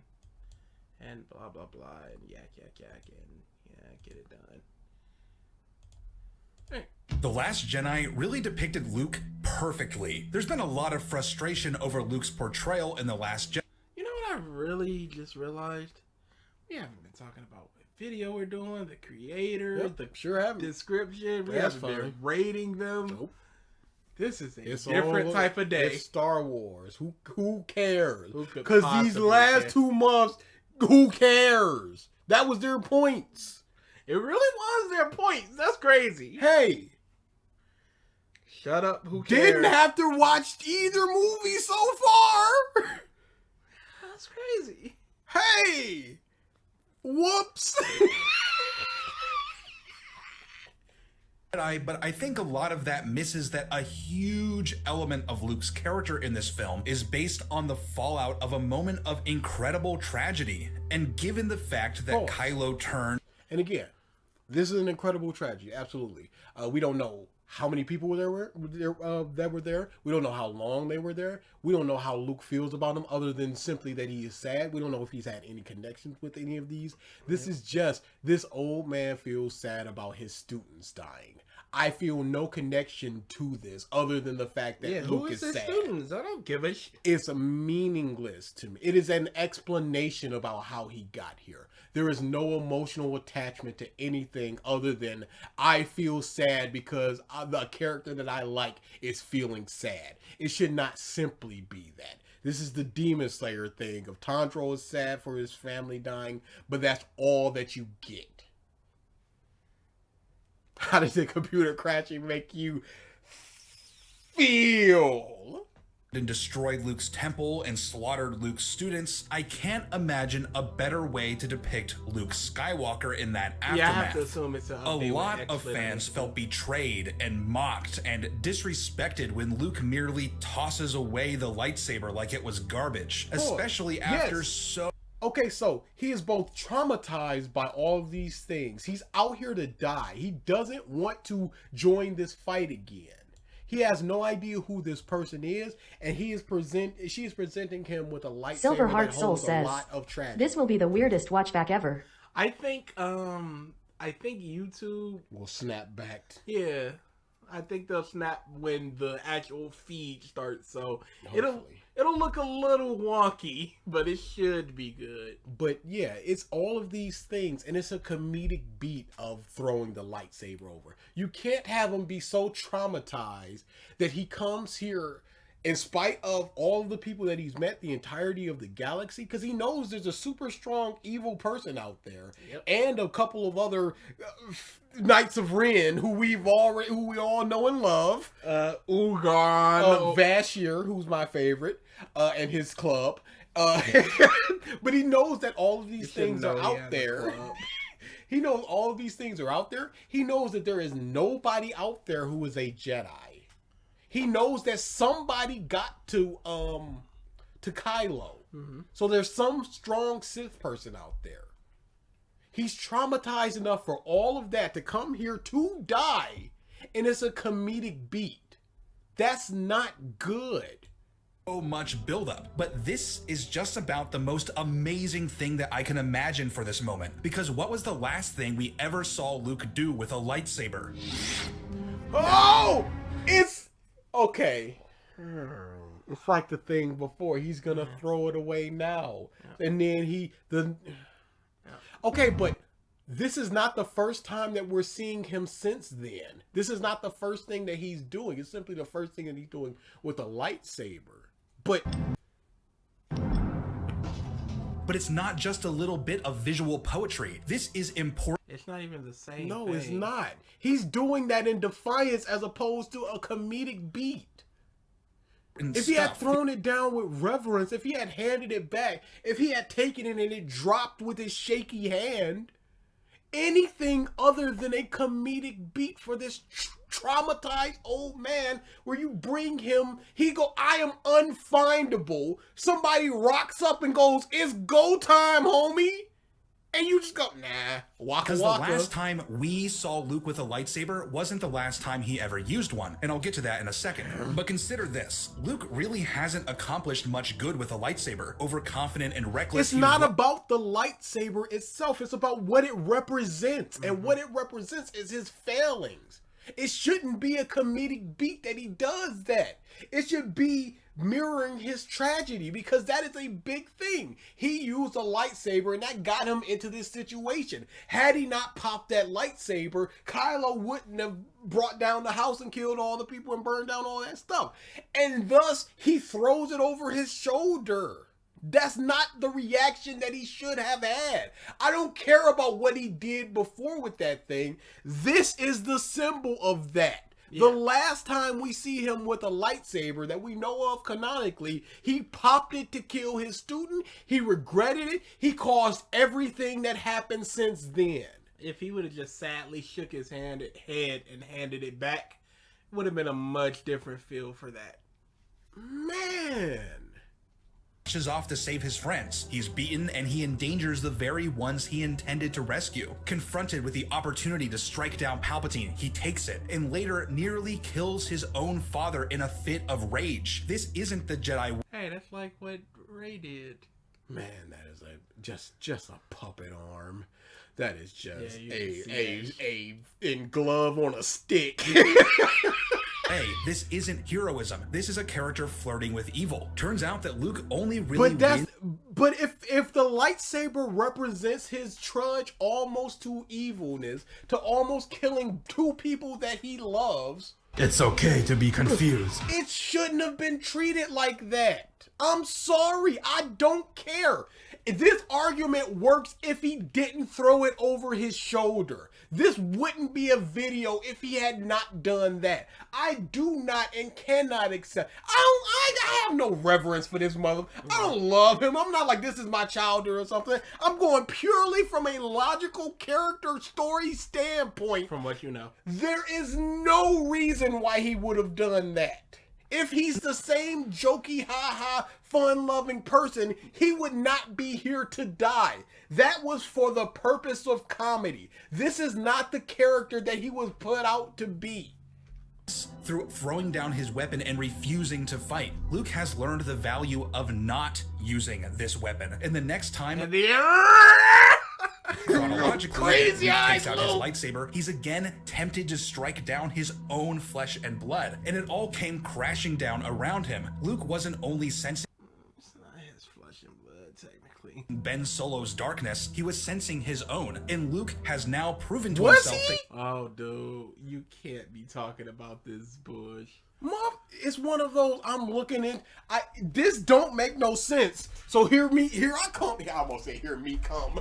Here I come trying to make it make sense. And you can't just be doing that.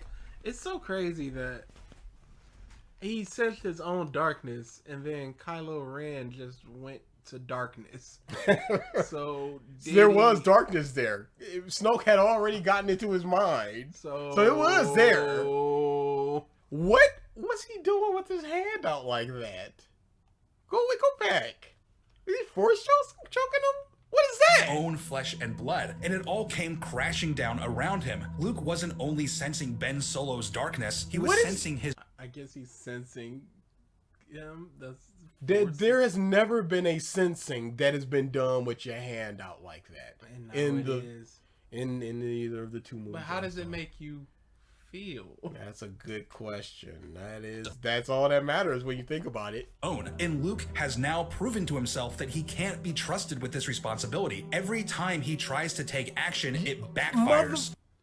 When? We have this one instance. Yeah, I don't think this is the argument you're making. He didn't go over to Snoke and try to beat him up, and then he made all the Praetorian guards. Those are all of his former students as well. This is the one instance. He falls back on this moment of passive... And he learned from his mistake. This was not a mistake. This was the right thing to do. That other thing was just like, dang, I did a wrong, and now I'm gonna go over here to die to atone for my sins. He's not like, yeah, I did the right thing, muff, and I'll do it again. I can't hold a lightsaber because I'll just start chopping the muff up. You better not sleep around me. I'm a sensitive and and that was something that I thought about in that movie, because he goes up to her and for she's obvious asleep. reasons. Yeah. And I'm just like, you would think that he would not want to do that, because he wakes her up and just goes, training starts tomorrow. Yeah. You think that, and I think he even he might have even been near her sleeping after he saw that dark side, which I don't. I would never want to be in that position, because you've already seen what happened. You think he would have like put a tarp over that hole or something? I don't know. Yeah, don't have it just out and about like that. Because she can just walk over there, hop in, and just go evil.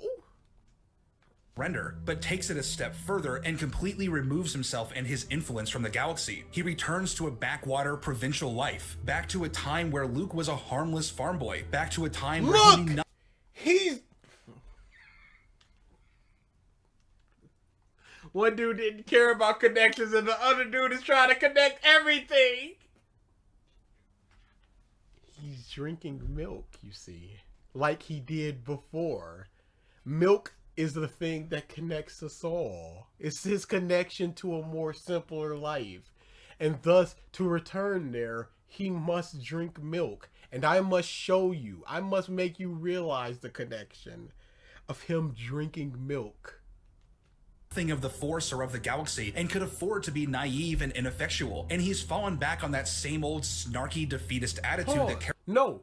When he was a child like that, he wanted more. He did not want to be there. He was like, I want adventures. This is not returning to that moment where things were more simple, because he hated that. him in A New Hope and The Empire Strikes Back. But this time, there's no hope to leave and experience what lies beyond the horizon. Luke already experienced that. It meant almost killing his own father. It meant almost... And then he stopped. And then he made the choice. He realized what happened and he stopped and he goes, I'd rather die than join you and kill him. Killing his own nephew, and it meant the destruction of everything he attempted. It makes no sense that he would, again, I said this before, he senses it, he gets out of his cot, he grabs his lightsaber, opens the door, closes the door, walks over to Kylo Ren's hut, stealthily opens the door, because otherwise he'd be like, hey, yo, what's up? Because Kylo just, I guess, sensed him and just went, hey, what's going on here? Walked over to Kylo, popped his lightsaber, pulled out his, closed the door, pulled out his lightsaber, hand over him, popped the lightsaber, thought about it, and then he had that revelation. It makes no sense for all of them steps to go through like that. I'm not an angry person. I'm not an impulsive person. If I was just like, I'm so pissed at this month, I'm gonna go shoot them. By the time I'm putting on my shoes, I'm like, nah, it's gotta be. I can't be Nami doing the this. Ghost says, I am late. This doesn't look like Mark May. Good. Oh boy, you're fixing to be real disappointed. Accomplished, and it was all his fault. I came to this island to die. That line starts to make a little more sense now. Pause. There are ways. I gotta be sensitive. I gotta be YouTube sensitive. There are ways. Oh no. You are sustaining yourself with fish and milk. Yes.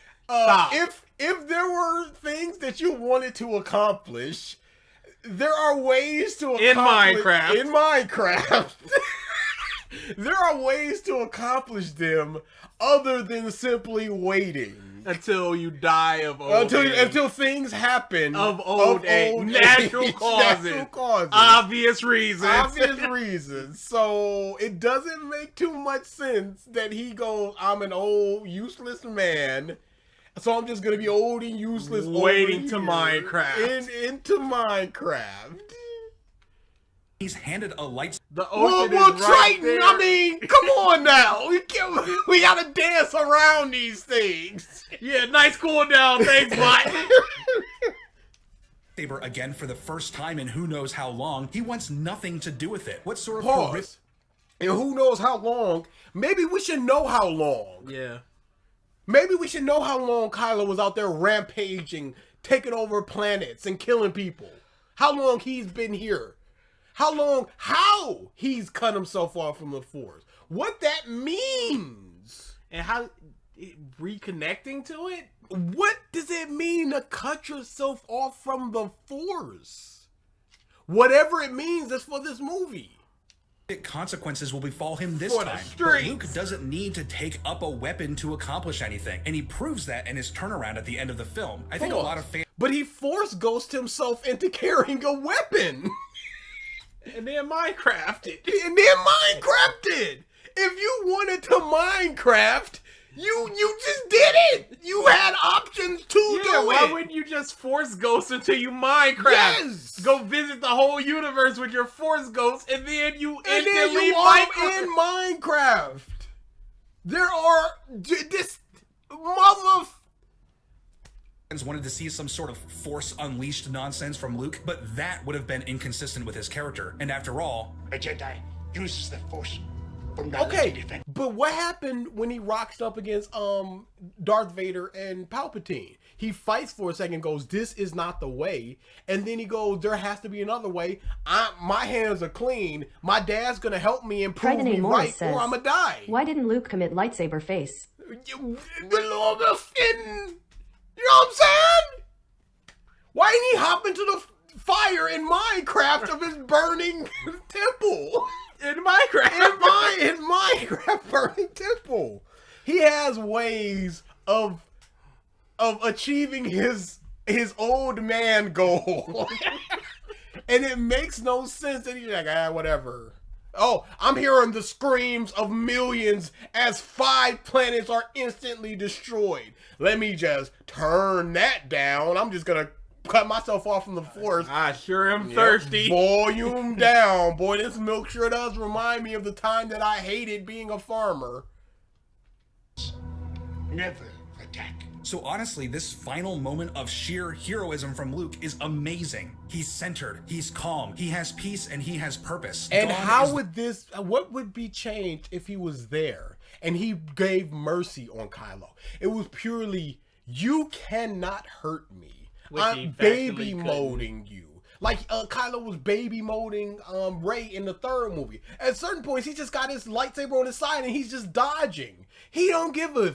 If he was just dodging, if he just turns off his lightsaber, if he just turns his back and just like, you cannot hurt me. And he's just dodging as Kylo's Force pushing and pulling rocks and stuff. It goes, do you understand now? I can do anything to you. You can do nothing to me. So we talk now. No, it's a light switch. Again, he either goes out there and Force unleashes or he does this. How about a happy medium? Nah. Minecraft. I'm not here for that, sir. He was out of breast milk. So he was like, I can't, I'm out of here. Reckless Luke from The Empire Strikes Back. Gone is the enraged Luke from Return of the Jedi. And gone is the self-loathing Luke from earlier in this installment. He steps up and finds a place of perfect harmony. A soft and non-violent face staring down raw hatred. And with this act, where Luke was never even a threat to Kylo Ren, he won. So how do you feel about the depiction of Luke in The Last Jedi? Make you feel? Again, just walk up there, put down your lightsaber and go, I am not here to fight. And then as Kylo is swinging, just ineffectually, just zoom in on Luke's hand as he's just Force manipulating him to miss slightly. And Kylo doesn't even realize because he's in such a rage. There's so many things that you could have done with pacifism. But no, we ain't got time for that. Man. Nami the Goat says, this is a story about space wizards. Why are y'all getting angry? For children. Facts. We're not gonna unfortunately see that video, but that was fun times. Oh, that was the video? Yes, it was. We're gonna have to do it some other day. Check this out. Check this out. Does he do a Yoda voice? Does he speak like Yoda? Even if he doesn't do the Yoda voice? He has to. he will truly be lost to us if he does not, because he committed with Venom. Yes. And he lightened his voice slightly for the gender bent one. I'm gonna go. Yes. I'm gonna go. He does the mannerisms. He attempts a voice. It's not very good. It's not his regular voice out of Yoda. I have faith in him. Let's get this over with. Pause. I don't know if we've ever talked about this, but I don't think it's very good to start your video with "Let's get this over with." Or "I'm bored, you're bored, let's get this over with." I got nothing interesting to say. But you ain't got nothing going on. I don't want to be here. I don't want to talk about Deku being trained by Yoda. Let's just get this over with. Well, look who's here. New recruits. Pause. Well, I will. How much is his membership? It's $1. I'm bored, you're bored. Let's get this over with. How do you get so many new members? Yeah, $1's fine. Is this sped up? Yes, slightly. Crank it. You know what's up. Crank that down. You know how we do with our boy. We just base until we can't take it no more. Still stand, can you do? No.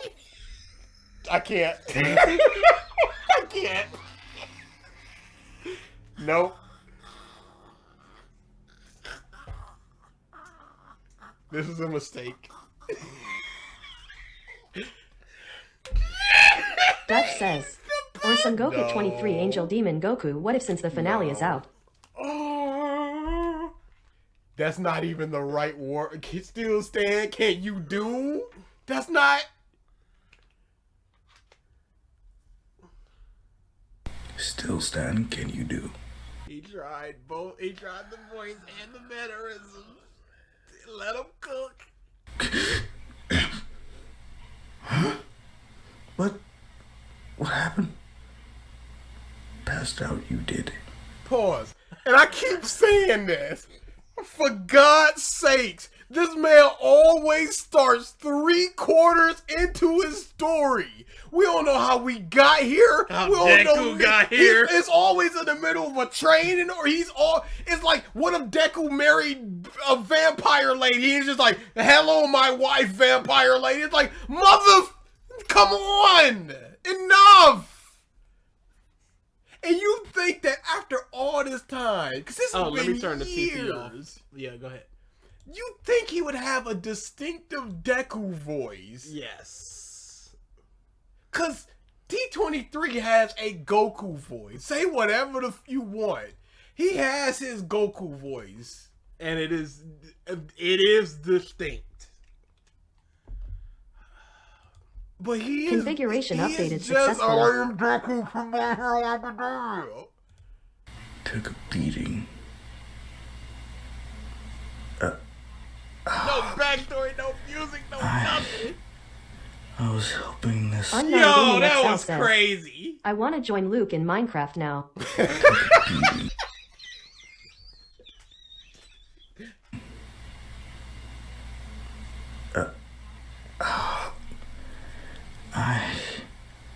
I was hoping this kid Koski was bullying. Boy's name. It is. It is boy's name. I don't think that he's watched Star Wars. Did he watch the movie? Priscilla I think he says, knows guys, I haven't found 22, but I found a 29, 10, 3, 2, and 1. We need 22. There's a happy medium somewhere out there. There's somebody out there that completes our trifecta. Yes. Why? Why would protect stranger you try?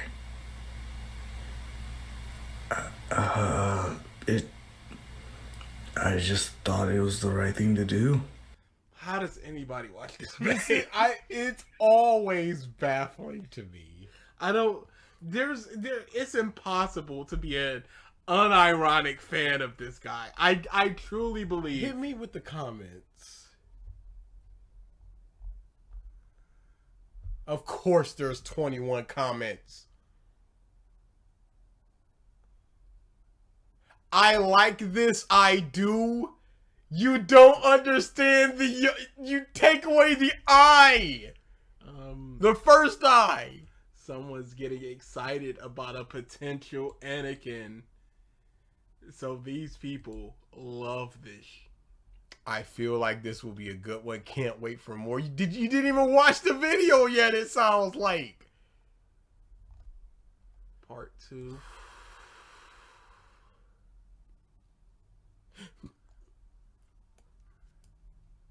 These people are hype about it.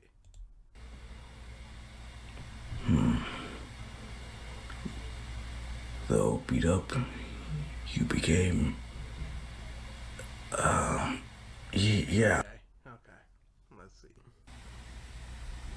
Yes.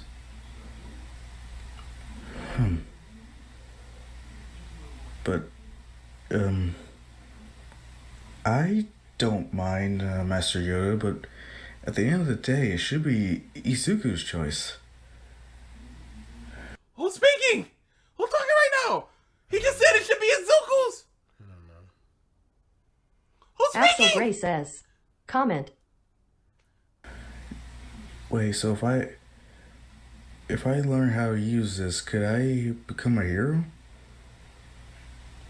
Well, yes. Especially if you're... Who is this person? This is crazy. He's so draining.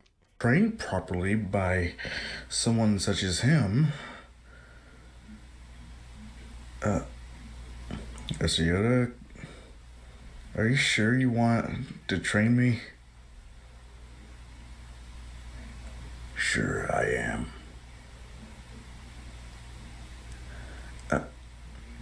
I'll take that as a yes. I'm so sick of 90% of his Deku citizens starting. What do you mean? We joke about it but it is just I'm just Deku from My Hero Academia. What do you mean? I'm bored, you're bored. Let's get this over with. New recruits. Hostage. Wait, what? Why aren't there heroes? He has a hostage. Their hands are tied. As Izuku, he turns his head, looks at Unknown Gaming XL like, says, it's you again. His slogan really matches his content. Let's get this over with. As soon as he sees that he has Katsuki, all bets are off. All the good memories of when Bakugo and Izuku were friends start flooding in, as Izuku may not be friends with Bakugo anymore, but you can't just... Sounds like he's trying to hold back a yawn. Bakugo and Izuku were friends start flooding in, as Izuku may not be friends with Bakugo anymore, but you can't just throw away all those memories, all the good times. So then this dark, looming presence just arrives. That's not how you tell a story! Suddenly on his right, Deku hears slight footsteps. Getting smaller, but then heavier as he... Something! Not just... Light into heavy. A steady Unknown step. Gaming XL says, Tick. good friends? My nigga, he told you to go kill yourself. But this dude is just going, yo, somebody just came up here. Dark looming presence over him. What's Hey, up? I did hear comes this guy. Hey, are you Deku from My Hero Academia? Yes, I am Deku from My Hero Academia. Deku from My Hero Academia, he is. Thank you. Everyone just looking back, seeing Izuku pissed as he just pushes past it. Oh no, is Deku the dark looming presence? Or I was just about to say, I didn't even notice that other Deku in the background. I'm done. No, we're done here. I didn't even notice. We're done. Whatever that is. That is Jedi Master Hero in Deku. Can we get the ending? Could not get further. I can't. 3 minutes. Thought, maybe he could help. Never mind. Never mind. Never mind. Normal speed, Last of Us 21. Impossible. It's torture. Hold on. 0.75 Last of No! 0.75 Last of Us. Attack it. What? Yes. Attack it, please. There's like no difference! It's really not. What's going on? 05. What happened? We're going lower. Oh, that's crazy.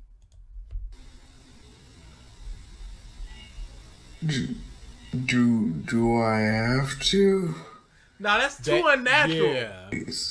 So 0.75 is right where we need to be, but there's like no difference in the speech pattern. What's going on? Only he may follow. What the? So you're gonna try to get him to? Yes. Time will tell. We're getting calls for 2 time. 2 time? We'll try 2 time. Buster says, why does everyone talk like they've just woken up from a 5-year coma? T23 would never. Never. He constantly. Born evil. No one is. That's too fast. Yeah. I will try a 1.5. Environment. Change. It will. Anger. He felt. That's still, I think 2.5 is where he should live. Yeah, 2.5. Let's try a 1.35.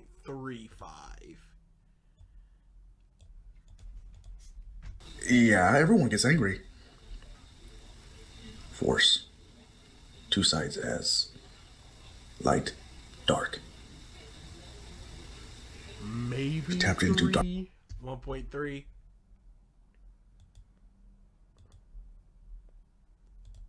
Yeah, we gotta find a good place. Side he did. Anger. Fueled. Could have killed. Sounds like 1.25. Well, I didn't. All Might was able to snap me out of it, but he did to snap me out of it. He did. But it sounded more natural. Yeah. Well, I didn't. All Might was able to snap me out of it, but it sounded more natural. All right, now let's hear the regular speed. I can't go back. Well, I didn't. All Might was able to snap me out of it, but he sounds like he's in slow motion. I can't. He's impossible. Legitimately. It's impossible. Crazy. One day we're gonna have to try to sit through an entire normal speed. Did you have to put the normal speed on it? Just to see how far before we just go, nah, this is it. Cause I don't know how he got here.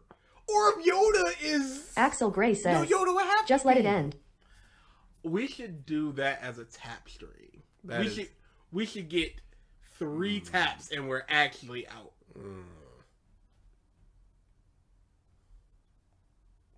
Because there are going to be moments where you instantly want to go, and we'll hold back from it because it's not enough time or whatever. But if we get 3 taps, I feel like it could be, because second one, you would have had that tap. Man. Second one, it would have been like, where are the action scenes? We don't know. Yeah, no, dude. There's no way to tell. Can we do a transcript for Punch?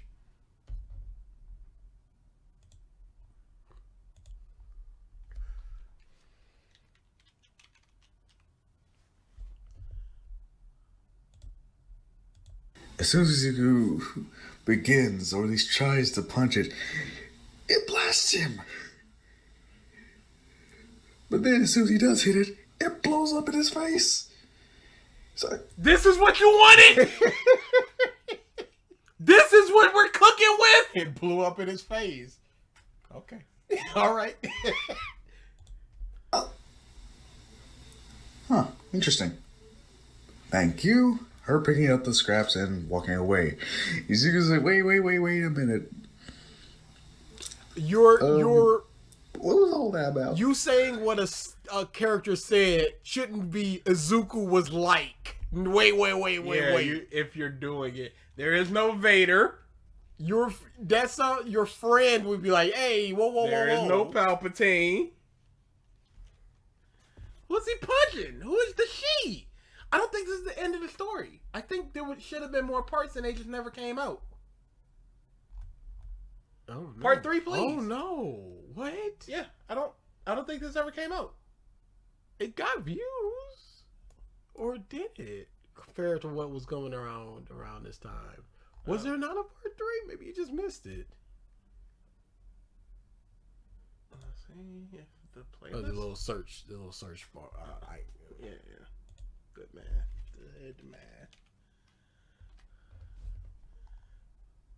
No. What? You can't just leave us hanging like this. Left the people wanting more. Go down. What if Deku had the dark saber? Was that? Silverheart Soul says, please, for the love of God, bring back Salad Saiyan over this bum. He's the worst. He is currently a member of the trifecta. You gotta find somebody to push him out. Yeah.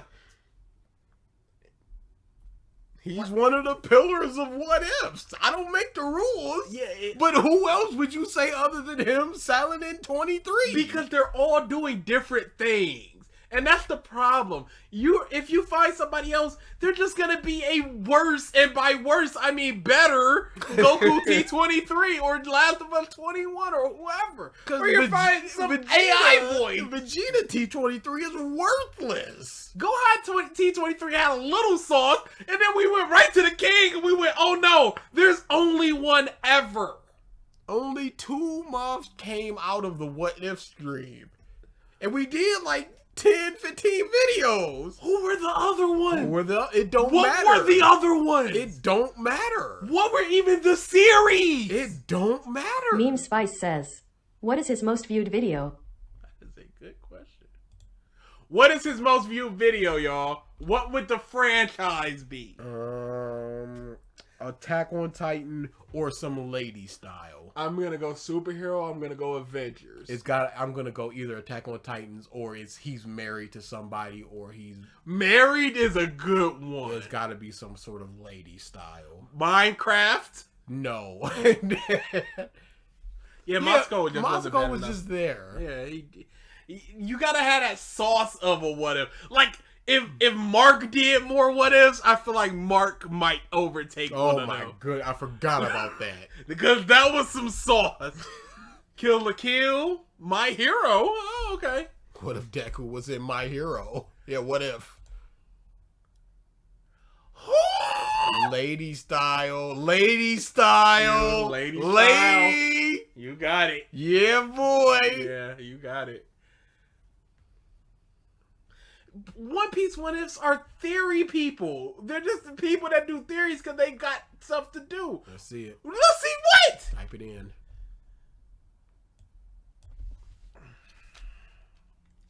What if Luffy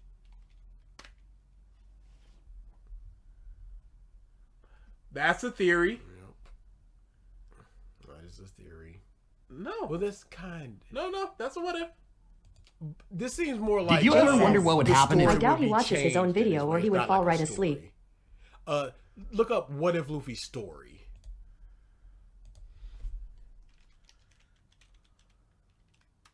Stopey, yep. Stopey. It's impossible to find. Nope. What if that doesn't seem like a story? Nope. This just seems like nope. Part 1 maybe? Yeah.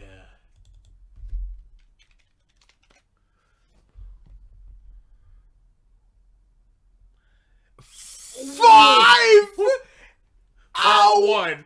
5 hours. Hi, welcome back, guys. Nope. AI voice.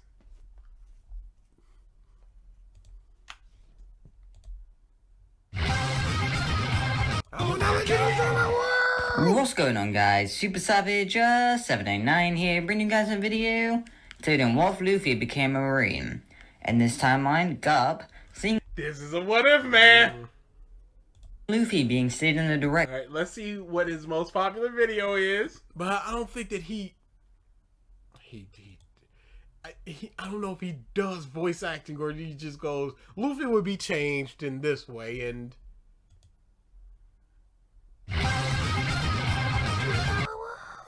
to fall against whoever he's fighting, but other than that, he's basically blended into the background.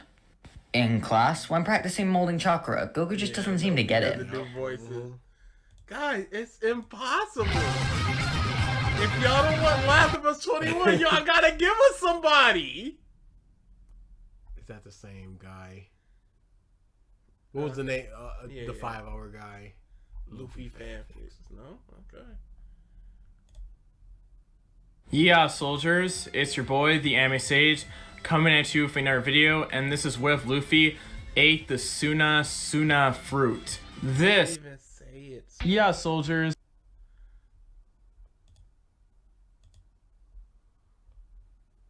Oh, we did some of this. Oh, yes, we did. We did some of this. Dutch says, go get 23 times. Physicality and some more stuff like speed, so that's fun. Naruto will also help out the bridge. Same editing as the other mother. Let's try one more. Let's see. Yeah, it just gotta be Luffy. Yeah, there's nothing else. Yeah, soldiers, it is your. Yeah, soldiers. Don't know why you would go back instead of just searching. But... Hey, that is a good question. Luffy fanfic. Dragons, what if? If it's AI, I'm gonna go to another one. Hello, you lovely cubs. It's the Dragon Lord here. I don't think he was AI. You sure? Hello, you lovely cubs. It's the Dragon Lord here, back again with another video. Now today we're doing a new what if on the channel. What if Luffy went back in time, part 1. Now, if I do sound a bit unwell, I've got a headache and I have to turn the tide. He'd show off his armament haki to Luffy. He has some expression in his voice. Saying how if he mastered it, he could not only protect himself, but he'd also be able to do more damage to his opponents. Luffy said he already knew about haki without really thinking about it, and showed it to Shanks. Showed him his armament haki. This shocked the crew. Was Luffy secretly a prodigy in disguise is what they thought. This led to Shanks reconsidering. Hello, you lovely cubs, it's the Dragon Lord. On his face, standing in front of the pirates was Luffy. He's too good. Yeah, and by that I mean he's not just bad doing enough. his thing. Yeah, I don't. Yeah, no. One Piece is. I'll try taco, but it's not bussin'. Oh no. Oh, African American style. So, what's up, everybody? It's your friendly neighborhood Taco. So, back at you with a video. Today, I bring you guys a continuation to a series that actually originally started on All Star Anime. If you didn't know, All Star Anime was a group collaboration channel which unfortunately failed. Today, it sits at around 1,000 subscribers, but we only actually posted 3 real official could kill Luffy. Shanks then arrived like in canon.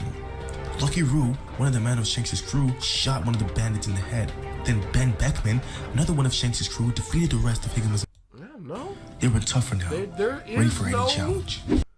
There's no who is notable enough to take this man's place. It's crazy. It's just a bunch of whatever monsters. We're doing our best to get Last of Us 21 out of there, and it's just not happening. Yeah, it's Demon Slayer. What if? I'll try a Demon Slayer one. What if Tanjiro Part 1? Yep, sure. Let's try it. This is AI. It's too long. I got shoulder, and she felt horrible for taking that away from him. Yep, that's AI. What? Why? Yo, if he's one of these people, oh no! If he's one of these people, if he's one, we might. Please, God. And he's doing this straight face.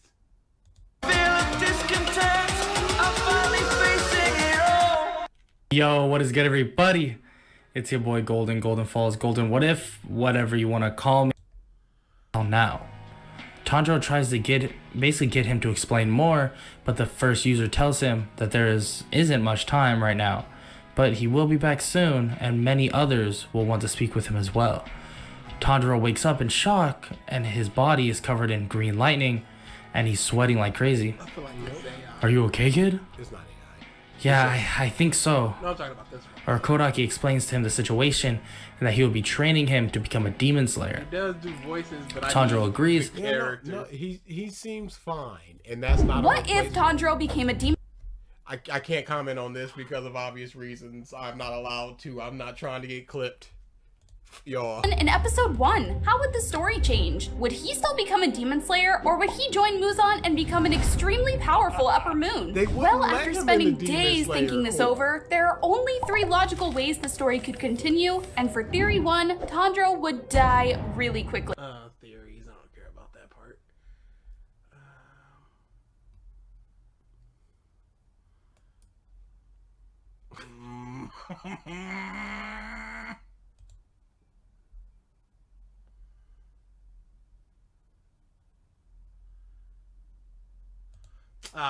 Weak. See? Yeah, no. Yeah, no, we're dead. It's a dead zone. Yeah, we're cooked, y'all. We are cooked. Yeah. Ain't happening. Yep. Can't do anything. Yeah, can't. Yeah, there is no until y'all mothers find a mother to take 21's place. He will be a pillar of what ifdom for ALX. Sorry. I don't make the rules. Yeah. 22 is out there. What are we doing? Cotton Candy Hope says, the throne remains unchanged. Yo, what's good, everybody? This is Nadix here, back with a new video, and today I'm going to be doing What If Tanjiro Had Ice Breathing Part 1. And for the first, I guess, 6 months, he's able to create the first breathing form with which is crashing iceberg. Yeah, I can't in good conscience. Dutch says, go get 23 time.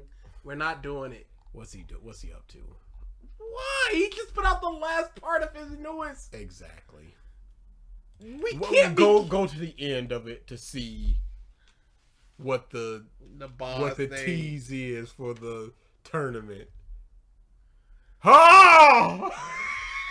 Oh! Oh! This is what you wanted, by the way. Wait. Yeah.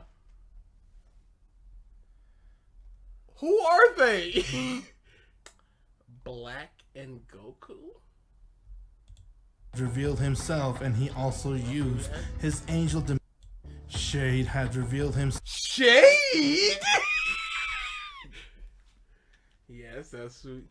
Shade had revealed himself, and he also used his angel demonic form, which he has showed Goku he has, and Goku was not able to catch up to him, as he made sports out of Goku's beyond angel demonic form. In the last Beyond Angel, that's not the same outfit. We discussed that Goku has now confronted with Shade as he revealed his identity, and from there Shade made sports out of Goku. Goku tried to hold his own against Shade, but he didn't stand a chance, as Shade went and he transformed into his angel demonic form, and he began to overpower Goku. Before he could kill him, Vados and Whis came to help Goku along with Mirrors, as they managed to distract Shade, and they took Goku away. Right back to Shinken's Bardock is back!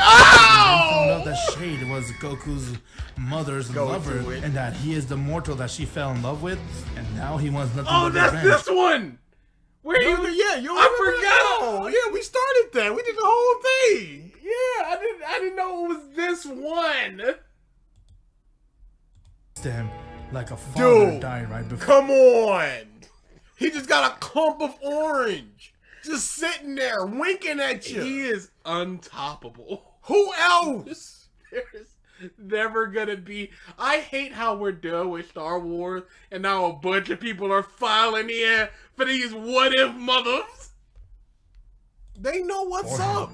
With that, Goku was able to feel a click as he went and he let out a loud scream. Nani the Goat says, Miji, how could you forget about Shade? I'm sorry! You heard the punching in the background? With that, Goku was able to feel a click as he went and he let out a loud scream.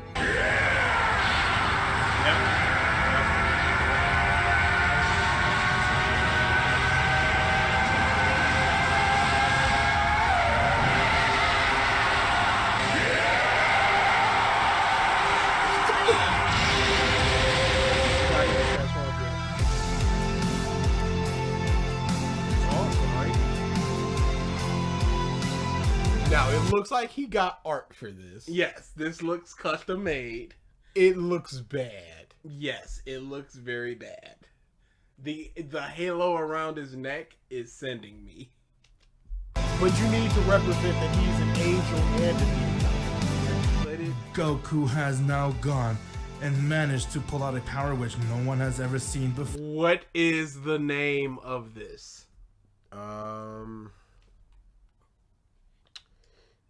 Demonic Angel Force Goku. Angel Force. It can't be Instinct.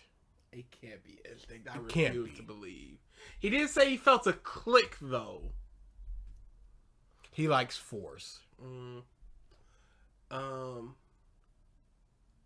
True demonic angel essence Goku. We're done. We're done. I'm cooked. True devil force says, angel awakened Goku got Goku. that angelic choker. You're a freaky True boy. ultra demonic force Goku. True is definitely in there. It was a myth of a legend. No, it was not a myth of a legend. It was not a myth of a legend. There is only ever one king. The myth of a legend. A power which no one has ever seen before. It was a myth of a legend that when it Meme Spice says, we need a BT3 mod with T23 characters. angel reaches its true peak, they achieve a form called True Demonic Angel form. And this is the true face of a demonic angel. True Demonic Angel. This is True Demonic Angel Goku. I was close. True was always going to be in there, and I'm a fool for not realizing that. That is a folly on me, and I will learn and grow for next time. Cotton Candy Hope says, we need the reaction Goku T23 is no longer the king, he is the myth of a legend. But that Shade was very shocked on seeing this power as he looked towards him and said, What is going on? I hate Shade more than almost any other potential Goku, because I don't know who or what he is. What the? Why is it always what the? Who is Shade? Shade was very shocked on seeing this power as he looked towards him and said, What the? Who the hell are you? What do you mean, who are you? You saw him transform! He looked towards him and said, What the? Who the hell are you? What is this? I am the same Saiyan that you were trying to kill not too long ago. You killed the angel who I look up to as a father, and now you're going to suffer. But how? Daishiken has arrived as he saw Goku's new form and said, Is Shade a fusion? He has material earrings. We need to find out. No, Jay we says, don't! Can we take a peek at Asta What Ifs? No, we can't! I'm so how? I don't care! On your time, sir! Who is Shade? Who the f is Shade? And where does he get introduced in this What If? How many parts do we need to go through? Who is Shade? Who is Shade? Somebody tell us who Shade is, please. Y'all really forgot about Shade? Was he in part 1? No, he wasn't. No, stop saying that! You're gaslighting me! I legit thought! No, who is Shade? Chicken has arrived as he saw Goku's new form and said, my goodness, Goku is finally able to achieve that power I see, huh? He has finally found a way to finally transform into his true demonic angel. You killed me, nice! You didn't! It's a myth of a legend! You can't just say and he finally did it! You mean it's not even... I don't remember no Shade. I think y'all he was lying to not me. in there. I think y'all lying to me. They gaslight me. I got remember. Yeah, no, y'all The lying. mom died, and then Goku went over there, and we saw a little bit of the next one, and he was fighting somebody in the demon realm. Was that Shade? Was it Shade? Are we getting gaslit, or did we do. forget about I Shade? don't remember. I'm sorry. It could have just been somebody, and then he transformed into this. Shade is in part 1. He's not in part 1. He might be in part 1. Shade is his dad? Stop saying that. No, he fought Deborah in the demon realm. Okay. Yeah, I remember. Yeah. I remember little kid Goku demon form, and I remember that he been fighting Deborah. Form. Before Shade can Shade is in part 7. blink, Goku instantly came right in front of him as he grabbed him by his face and he screamed. I'm not going to part 1. I'm sorry, y'all. I'm on my time. Right towards the ground. He then went and threw Shade high in the air. Shade managed to stop himself, and before he could go on offense mode, he couldn't see where Goku was, as Goku instantly came right in front of him and kneed him in his stomach. What's the matter? Ain't you strong enough to see where I'm at? Come on, I thought you were far stronger than me. To a boy, which is known to be Goku's son, a new demonic angel that'll be born into the family. While Goku was busy relaxing with his wife and all, he was able to sense a strange energy as he went to go check it out and saw it was on someone that he has never sensed before.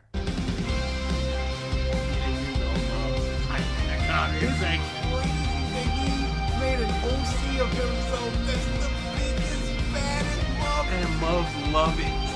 Yo! What is going on? What? Who are you? And how come your power is so different? My name is Abbas. I'm a Saiyan. I actually... I'm a Saiyan. Oh, I forgot he choked out Saiyan. Y'all remember that? I'm a Saiyan. I'm a Saiyan. You came here to check out your power. I've heard about the multiverse and about you having this new strength. I'm really interested in it. Heard about it? Really? You actually seen this power before? And you're confusing. What do you mean the multiverse? Long story short, you could say I'm the king of all timelines he gave me. I'm able to go check out every Goku that is born in every different timeline. And I must say, your power is really amazing. I want to see your full power, Goku. Show me you transforming into your full demonic angel form. True. So you know all about that, huh? Okay then, how about I show you a glimpse of it? With that, Goku went and he transformed to his beyond demonic angel form as he went and tried to rush towards Abbas, but Abbas went and kicked him in his stomach, getting him to gasp for air. With that, Abbas went and he just used his key pressure to slow him down and said, listen, I'm not here to fight your other forms. I want to see your strongest form. Transform into that. Alright then, you asked for it. With that, Goku went right back to his base as he went and he screamed.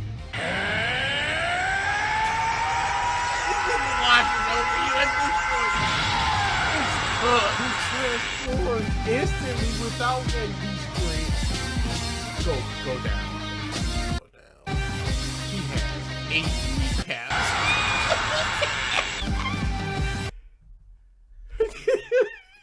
It is just a straight line of kneecaps.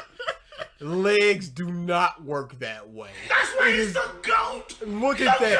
The leg goes straight into the pant. It is a straight line. Your pants do not work like that. The front of your leg is not that beefy.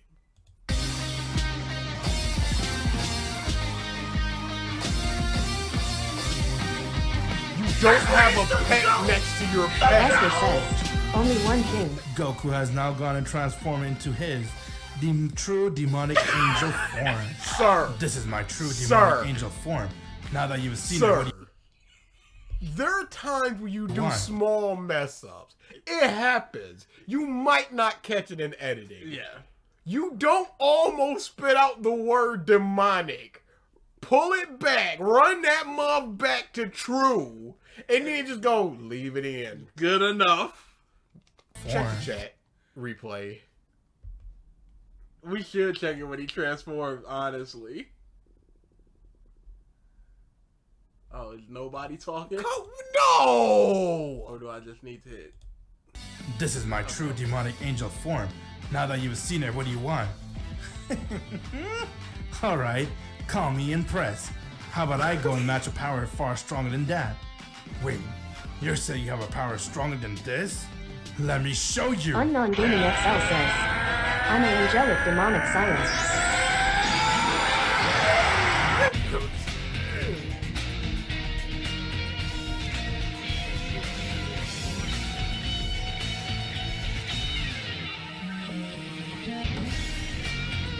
A boss has transformed into one of his powerful forms, which is known to be True Super Saiyan.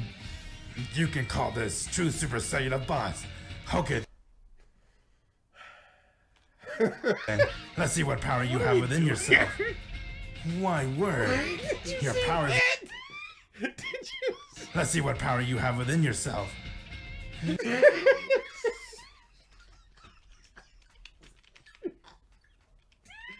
Yo, he's the greatest!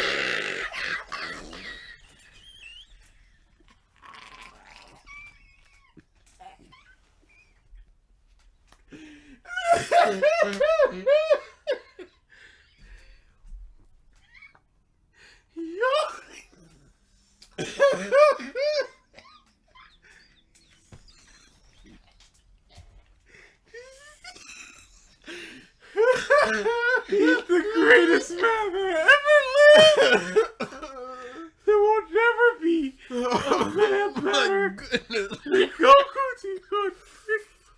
Oh my goodness. Oh my god, I am literally crying. Oh my goodness. Yo, this isn't fair. There will never be I a can't man believe it. in history that is as great as Goku T23. Oh my goodness. Oh my god. Oh. Why, word. Your power is really impressive. It's just, why am I scared to even go near it? Come on, I'm here to see a good show. Now show me what you got. With that, true demonic angel form, Goku went and charged right towards the boss as he tried to strike him, but a boss dodged it, and from there a boss went and kicked him right in his stomach. That one kick got Goku to fall towards the ground as he began to hold on to his stomach and said, "Not bad, your power is very impressive." Trust me, I'm holding back a lot of power. This is just my fourth strongest form. I still got... Did he count it out? It's just one. Fourth. I got true super duper Saiyan. Meme Spice says, gut shot. Three more forms far stronger than this. Wait, what? Really? Okay then, how about before he could say another word, a boss came right in front of Goku as he went and struck him right in his guts, and from there he kicked him in his face. Goku fell towards the ground, and before he could land, he saw a boss power up a blast and aimed it right towards him as the blast hit him head on and he passed out. Once when he woke up, he was in his base as he saw a boss was right in front of him, and he smiled and said, Not bad, Goku. Your power is really amazing. Yeah. I must say, you would definitely be a good fit for the Tournament of Goku. Tournament of Goku? Yeah, I'll be hosting that very soon again, and I'd love for you to be part of that. My word, your power is so great. Definitely I'd love to be part of it. Tell me one thing. How'd you become so... Tell me one thing. Strong. Well, I'ma say it, you see. If you want to learn more about a boss's power and why he is so powerful and strong, I highly recommend for you guys to go check out my backstory, Hero of Z. It is pinned inside the comment section below. Thank you very much for watching. We've never done that. And we shan't today. Yeah. Maybe before the next Tournament of Goku. Maybe before the next. It's gonna be a fever pitch for that. And I understand. It's gonna be like when Trigger dropped the JoJo's, people are just gonna be like, hey, yo. Hey, stop what you're doing. Wherever you are, go time. Leave that. So it's coming very soon. He's gonna be a summer drop. I'm thinking like July-ish. He's got enough Gokus since the last time. Yeah. Yeah, we're gonna watch it. We have to. It's a tradition at this point. Goku T23 is a staple of the channel. And I curse the day we found this man. It's the worst thing. Of all the randoms we could have landed on, we landed on the greatest one ever. There were 10 opportunities and he was untoppable. Untoppable! I still have the what if list. And how many videos was there in there? Because it was like 200. 169 pending ones that were deleted and stuff. And he was one of the few. It is a random chance that we are here right now. Yes. It could have easily have not happened. And yet it did. And because of course it did. It was destined to happen. Some of the Cotton best Candy moments Hope of the says, channel came from this. Truly, this myth has become a legend.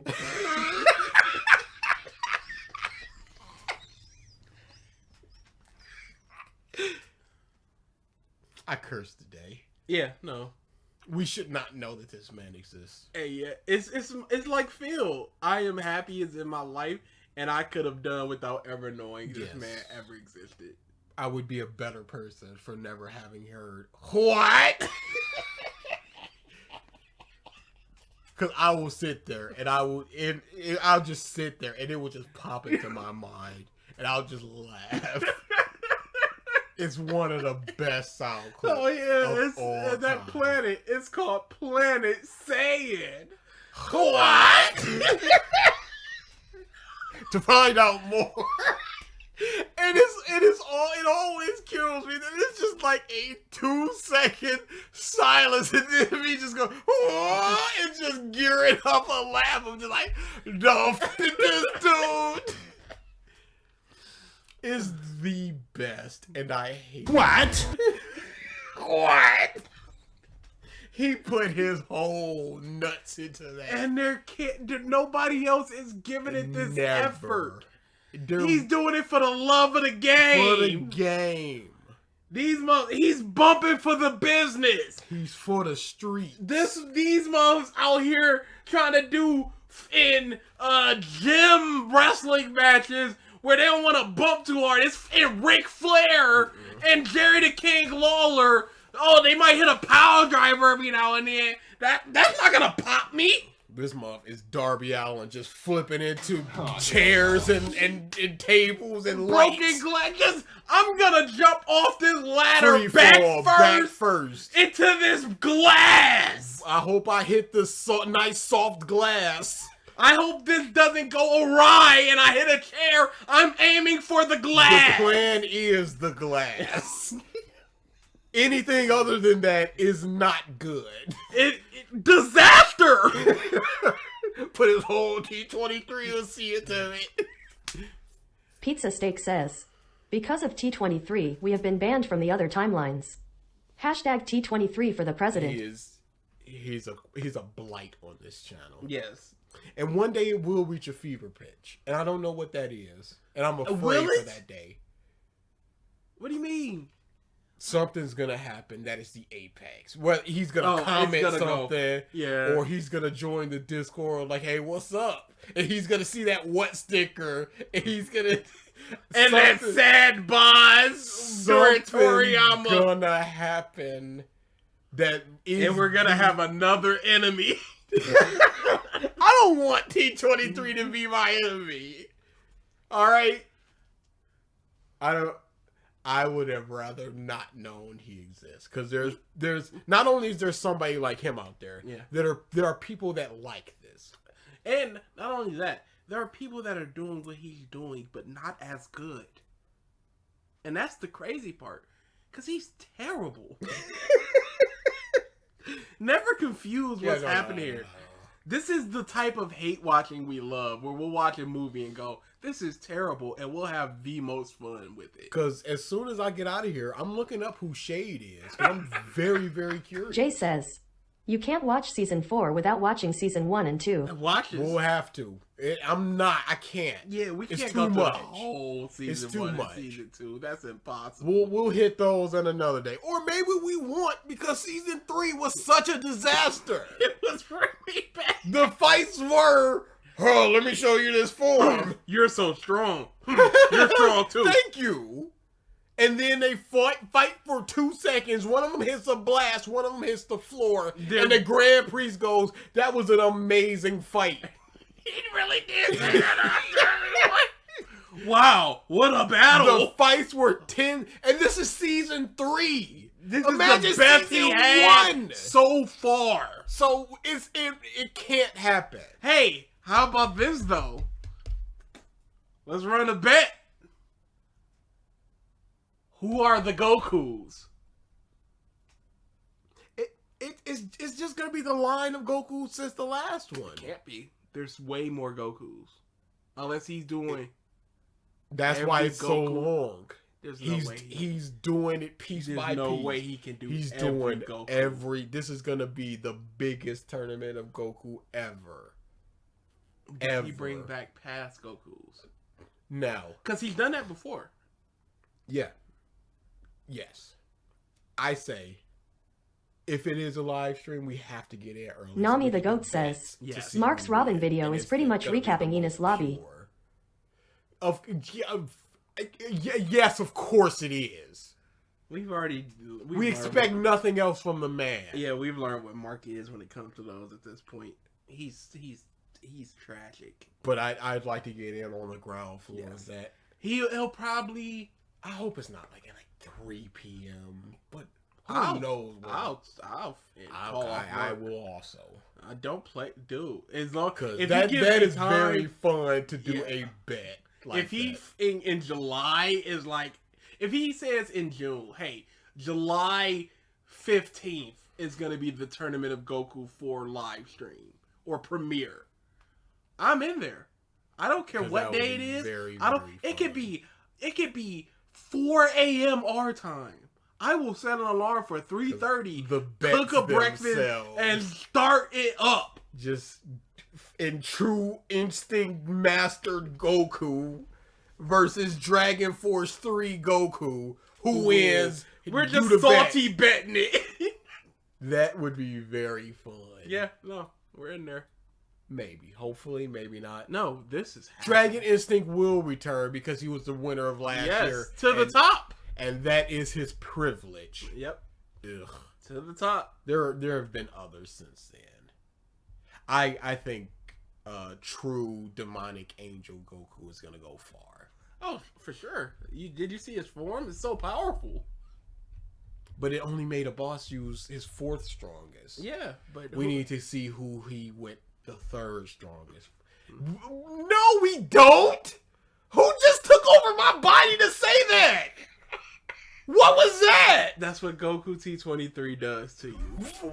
And that's why he's got fans. These moms are they're like us without the self-awareness where it's just like, what is this tragic mother doing? This stupid. And then in 2 weeks later, you'll be thinking in your mind, well, we gotta see who Abaz would use the 6-4. Where did Goku Bardock go to? Because he just disappeared and he's back. Yes, Nani the Priscilla, Goat says 100% we should do love bets on who will win. We're gonna do live bets on who will win. Absolutely. That's the whole point. The whole point. We're not seeing a bit of the backstory now. No, legit one of my multiple. It just took over for a second. Like, hey, I wonder if we compared Winnie. No. So okay, yeah, that's it. We're getting out of here. We out of here. We do know kind of what we're doing next week. Do we? Regular Revisited should come back. Yeah. Million was just like, hey, yo, March 9th is Piccolo Day. Oh, May 9th. No, I said it right. Then why would we do it? I said it right. Shut up. Oh, okay. Yeah, what would we do? Yeah, that sounds fun. Is May just gonna be a whole bunch of let's look up what day it is and then just do something based on that day? Nah, there's too many days and things. This is all we got. Once a week we're gonna do a day. Yeah, okay. Yeah, we could probably record Tuesday or Wednesday, and then put it up Thursday. The 16th, I have a concert. The 16th is Yes. what's that mean to me? We record Wednesday or Thursday. Yeah, that's what I'm gonna say. And Who you that gonna Saturday, Emory. Oh yeah, cool. Love Emory. And that Saturday, I'm going to a con. So no stream on that one. That's fine. That's fine. Yeah, that's cool. Star Wars definitely sucks. Yep. That was this stream, wasn't it? Yep. And shove off. Stop coming to these. Dang, I wish we would have got to that other Star Wars video, because that just means I'm gonna have to sit through The Last Jedi again. That's crazy. Crazy. I didn't even think about that.